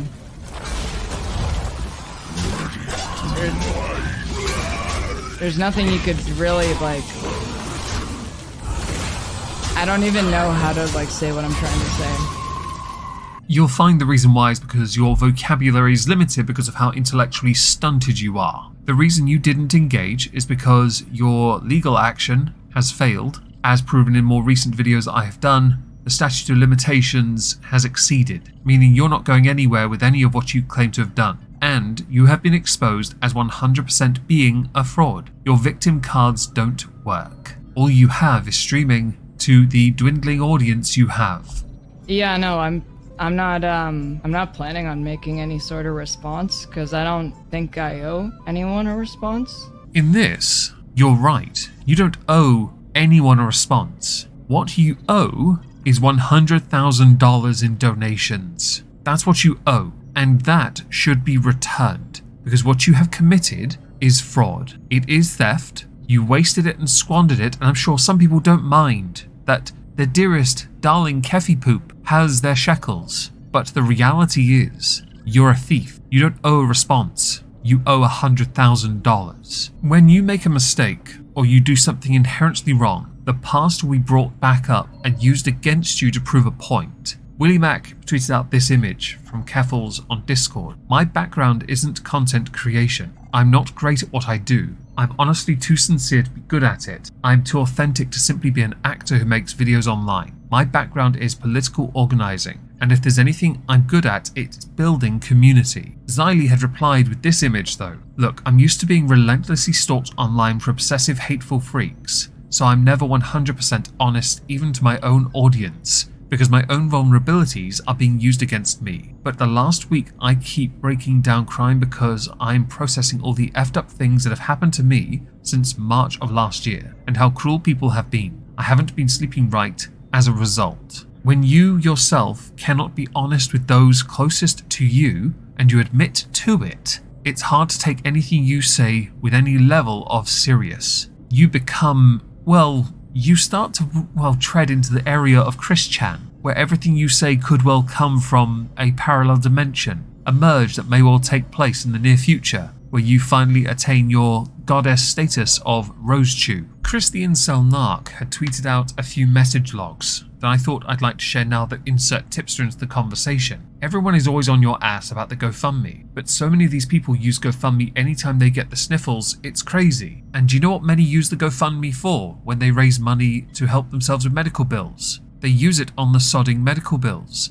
I in the past have done it for vet bills, and I used it on vet bills, and then when I got permission, because there was any left over, if there was any left over that is, I used it to buy a mountain of dog treats. Continuing, you have Keldoge, Hainsworth, somebody Chan, Beardy, everyone having conversations about this, essentially agreeing that there's no real point talking about this because, why bother? There's also been a conversation about, I believe, Tipster's sexuality, because I think Tipster had earlier in the year identified as pansexual, which can happily be reduced down to the word horny, as if that wasn't known already. One must have as many options available, and I'm not going to deride or be derogatory towards his preferences in the slightest. Not my business. The message logs that did their rounds, though, are of Tipster oversharing back in, is this February? Talking about, having a dream about starting HRT, which has been mocked to high hull, of course, more notably by Boblax. Tipster's new pronouns are large and meal, streamed on the Mayo Monkey Boblax channel because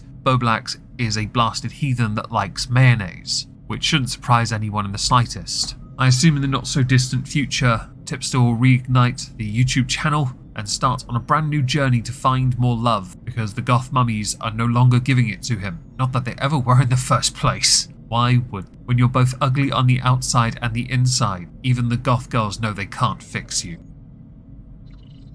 The Catboy Ranch is directly tied into the Keffli Poop, and by extension, her own rather rotund Igor called Tipster. The statement comes from Maru. Hey at everyone, Maru here, because the name wasn't enough of a giveaway. I'm coming to you all personally about the topic of drama posting in this server. I'm sensing a somewhat totalitarian theme of we will control the means of information through server rules to inhibit one's ability to freely speak, to protect the echo chamber and by extension its ability to structurally and viably be considered a safe space. it's still banned. Oh, look at that, I was right. And if I catch you acting terminally online, parasocial about it, you're getting timed out, keep it up and it will warrant a ban. As someone that has a Discord server for patrons, for YouTube members, Twitch subscribers, I fully understand wanting to make sure that certain topics aren't discussed. I really do understand that. That's why in my server I have a page called Server Rules. This makes sure that there's no chance of others getting a bit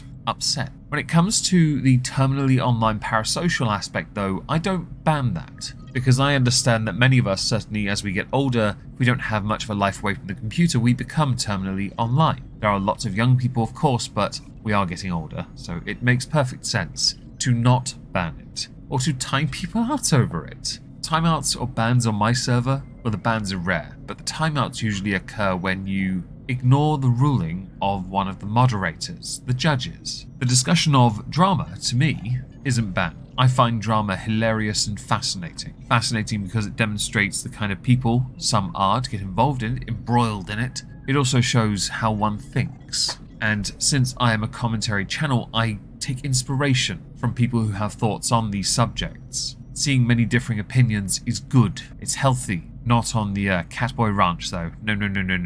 You can't have that. I'm sick and tired of this, especially considering I am the least Clara involved moderator. Have you considered collecting your P45 then? Or are you still blindly supporting a literal fraudster? Try not to forget here, for as long as you and anyone else indulges, humours, enables somebody who stole over 100,000, you will still be guilty by association. Because you're not disavowing, are you? You're just saying, fingers in ears everyone, we will not discuss this. Your collective distinctiveness will be added to our own. Now line up everyone. We're going to draw straws and see who has to act thirsty for tipster next. I joined this server last winter out of boredom. You should consider playing D&D. It's much more rewarding. But I came to care about the community and I genuinely want to make positive change here. If you want to make positive change at the Catboy Ranch, I highly recommend you do one thing that might well help. Leave the Catboy Ranch and create your own community that is positive. Because the only positive change that could happen to Catboy Ranch would be exterminatus at this point. The well within it has been poisoned by Keffals and others that associate to a point of no return. So really, what is the change you believe you can make? Positive change is a catchy buzz term used by corporate people to make it seem like they're smarter than they are. Part of that, and my job as a volunteer mod, is to keep that in check. I'm sick of some of y'all acting like emotionally immature children when you're being told no, or for whatever other reason. You'll find many adults, children, they can't handle rejection. So emotionally immature children seems redundant because it turns out emotional immaturity happens to all, especially those that sit as the figurehead of the table. This seems like deflection in case you hadn't noticed. If drama posting is so important to you, take it to private message, another server where it's permitted, or post on social media. You mean where someone will gatekeep and then perhaps purity test you and use it as an excuse to then yeet you from the server? That sounds appropriate. For the longest time, I have lost the ability to comprehend the need to be parasocial with YouTubers and be chronically online. Your inability to comprehend therefore compromises you as a mod then, doesn't it? It also seems like you're trying to use the idea of people who are online a lot as a pejorative because you don't have the comprehension to get why many spend so much time online. Like, yeah, as someone who used to be like that, though you can't remember, I kind of empathize, but this is effing embarrassing. Yo. Oh, you're so hip. Almost hip to be square. This paragraph is contradictory. It's contradictory for reasons I have now stated. This now tells me with absolute certainty you are trying to act smarter than you are and are using the position of mod as a way to simply say, yeah, no, this is it. Thus is written, thus is law. That's my term. You're not allowed to use that. I don't care about what bigots have to say online. Bigot is a vague term used to pigeonhole. You might want to specify here. I don't care to learn the great details about Catboy Ranch law. You really should, because honestly, it's hilarious. I don't care about any of this. You really should if you're a mod on a server. Otherwise, your statement seems a bit pointless. I care about fostering a community that encourages growth, healing, and offers support to those in need. Well, you're not going to get it there, are you? If you know anything about Catboy Ranch, you would know those words are oxymoronic to what Catboy Ranch actually is. I'm done being nice and patient. You should all know the rules by now and should know how to act. There is no more excuses. Like a good little dick taster. How quaint. People who put out statements like this tickle me to no end, because you're a volunteer mod and you're flexing your power. The community itself is dying, and it's all because of Keffals anyway. This inability to hold someone accountable under the guise of, oh, it's just drama, is nonsense. It's not drama, it's by definition a literal crime. If you don't know that, that's quite alright, because you've already shown in 1, 2, 3, 4, quite a few paragraphs already, although essentially they're all short sentences. Okay, one had a bit of length. That you don't have the ability to understand, because the separation of what is drama and what is criminal apparently doesn't exist, because what is criminal is just drama. We don't discuss that here. We're above it. Marvellous. With that being said, you are always free to reach out to us about possible concerns with the community. I have one. My concern is your community exists. I had to do that. Can you honestly tell me that was wrong? My issue is you hypocrites exist. My issue is you contradictory, self-serving, arrogant twats exist as a community. Honestly, how cringe do you want to be? Please do not ask me about CBR law, about YouTube stuff, etc. Why would they? You know nothing. You're just a volunteer mod to keep stuff in check. Yes. I'm merely a rando who doesn't know anything about it. I'm just here to regulate the effing server and to chill out. Clearly not. Your TED Talk was somewhat lacking in whelm. One might go so far as to say underwhelming. This is just some idiot flexing their what I would consider muscle. Is this the crap you put on your stuff there, Keffals? Alright. Another of interest from Discord, you have someone called Tiff and Dr. Butto, right? This concerns Keffals not talking about things. Let's go with that, yeah? As you can see, those in positions of power, Tiff, are very, very sensitive and do not like these discussions. What a shame. Now, I saw something else, a tweet. It was tweeted by Chris the Virgin Narc, who had tweeted an image of Stardust, who had said, "You all can't get ass mad about hormones regulated and administered by doctors to minors, and then soy the F out when your internet friend gets reported for putting his children in a potentially dangerous, negligent environment around those sort of chemicals." Yes. Stay consistent. Tipster, it's cause it was never about minors, it's just blatant transphobia. Now, I should of course elaborate. Stardust is referring to Nick Ricata and Keffals. Tipster accusing anyone discussing the drama essentially of transphobia. That's not what it is at all. It's a £100,000 fraud. In the case of Nick Ricata, I will hold him to the same standards I have Keffals, and when the time is right, he'll get flayed too. I say the time is right. If there's ongoing investigation, I want to wait until it's all concluded. In the case of Keffals, much, if not all of that information is public. Keffals done goofed. You're on the wrong side of history. Stardust may have seen some inconsistencies here. However, for the point of Stardust to stand, Stardust would have had to have seen tweets from one person talking about Nick Ricata and talking about Keffals separately. So they would have had to, the individual that Stardust must have seen tweets from that are inconsistent, would have tweeted twice. Okay? For me, I've always been consistent. Keffals is a trash human being, and Nick Ricata needs to seek legal counsel. Although, I do think Keffals should consider the same if they had any money left. Nick Diorio, on the 12th of July, tweeted out a number of images of Tipster and Keffals, saying quit the sympathy bait and refund the GoFundMe 2 skull emojis. Keffals had tweeted, received this email from the police in my hometown. This is the second time in 3 months that my name was used to swat people. I've barely been active online. That is the truth, by the way. Keffals has not been active on YouTube or Twitch. I just want people to know that the harassment I received in 2022 did not end. I just stopped talking about it. Shortly after Muta released his video about me, I had to deal with a stalker showing up outside my house again and realizing that a spotlight of that magnitude has the potential to put my safety in jeopardy. I went radio silent for a few months. I don't blame Muta for that. This is what I've had to deal with for years now. Talking about it incentivizes the people who do it to keep doing it. They love being acknowledged for being freaks.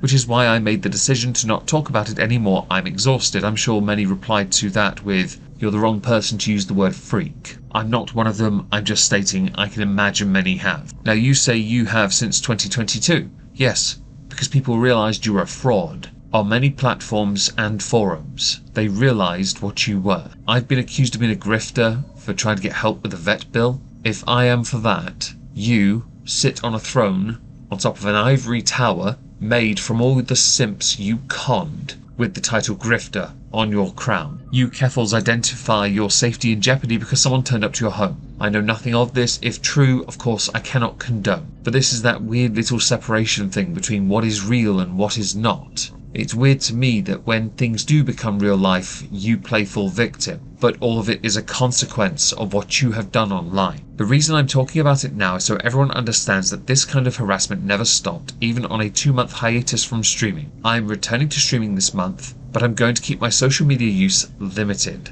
It's been nice not being extremely online. I can't handle this like I used to. I was diagnosed with PTSD while in rehab following the swatting in my hometown and the swatting attempts in Ireland. And this kind of stuff has destroyed my mental health. I need to keep a distance for my own sanity. And there I was thinking it would be the drugs that did some damage to your sanity. My mistake. For those curious, I have no pity for Keffals for ripping off so many people and then crying victim when it all fell apart. Tipster, because like an arsehole he has an opinion, regardless of how anyone may feel about you or what they may think about you. So the same thing. No one deserves this level of ABUSE. Genuinely sorry you've had to go through all this. Okay, fam. Dennis the Menace. That name rings a bell. After taking an extremely long time, Keffals decides to respond to the video Ordinary Gamer, Muta, made on her in her Discord. He does not engage with any points made in the video, instead still going after the thumbnail of the video and artist and basing Muta's legitimacy on that. People got really triggered by that thumbnail, yet it was done by an artist at the last minute who has an artistic style that makes everyone look fat and sweaty. The thing is, it was based on an actual picture of Keffals looking fat and sweaty. On Discord, Keffals had said, "Look, all I have to say about the Muta video," months later, he hired an actual Kiwi Farms artist to do the thumbnail, with an art style that originated from Kiwi Farms to mock both me and Tipster. He's either too ignorant to be a good researcher or intentionally malicious, and I don't want to give him any of my time or even watch his content. So have you watched the video then? I don't know why this bothers you so much. Because the video's good. The video is titled Why Keffals is a Complete Fraud. It got 1.2 million views. Vast majority likes. The thumbnail image, to be honest, nah, you've got nothing. When it comes to making a video that people will watch, you want the thumbnail with the biggest and the bestest, most popping image you can put of the most unflattering version of the person you're covering. That's what you want to do. You may not like this, but that is reality. Don't forget here, you, Keffals, used a picture of Vosh done by the same artist. Was it Just a Worm? Was that who it was? Yeah, of Vosh on your own Jenny Nicholson ends Vosh's career like video stream thing doodah. I think it's a short video. It's like 3 minutes. You used that image. One rule for me, but not for thee. Don't try us with this nonsense. You've got nothing on this discussion. Nick Diorio had said that he's going to A-log Tipster and Keffals until the end of time. No insert arbitrary amount of time is not enough. Also posting that Keffals Discord message. Chris the Nazi Narc. So which is it, Keffals? Does it not matter, or will you be a whiny bitch over art? Keffals, don't care, I will simply log off. None of this is real or matters. That's important.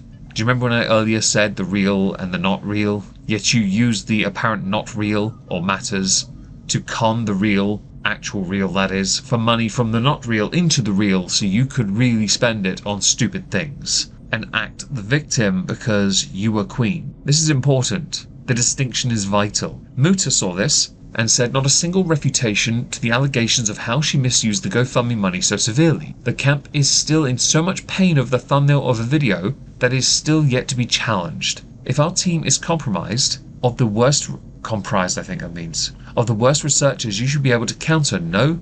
I think it's comprised. That makes more sense. Compromised would be, well, wrong. Also continuing with the image about the GoFundMe and getting cancelled from Clara or Keffals, and saying never forget she also used the same artist on her own YouTube channel. Vital points that should be pointed out. Bo Blacks wasn't done, because Dojangles had said, what a whipped bitch, who had said, I deleted all my old drama videos, I run a Resident Evil fan channel now and I'm genuinely having fun making content again.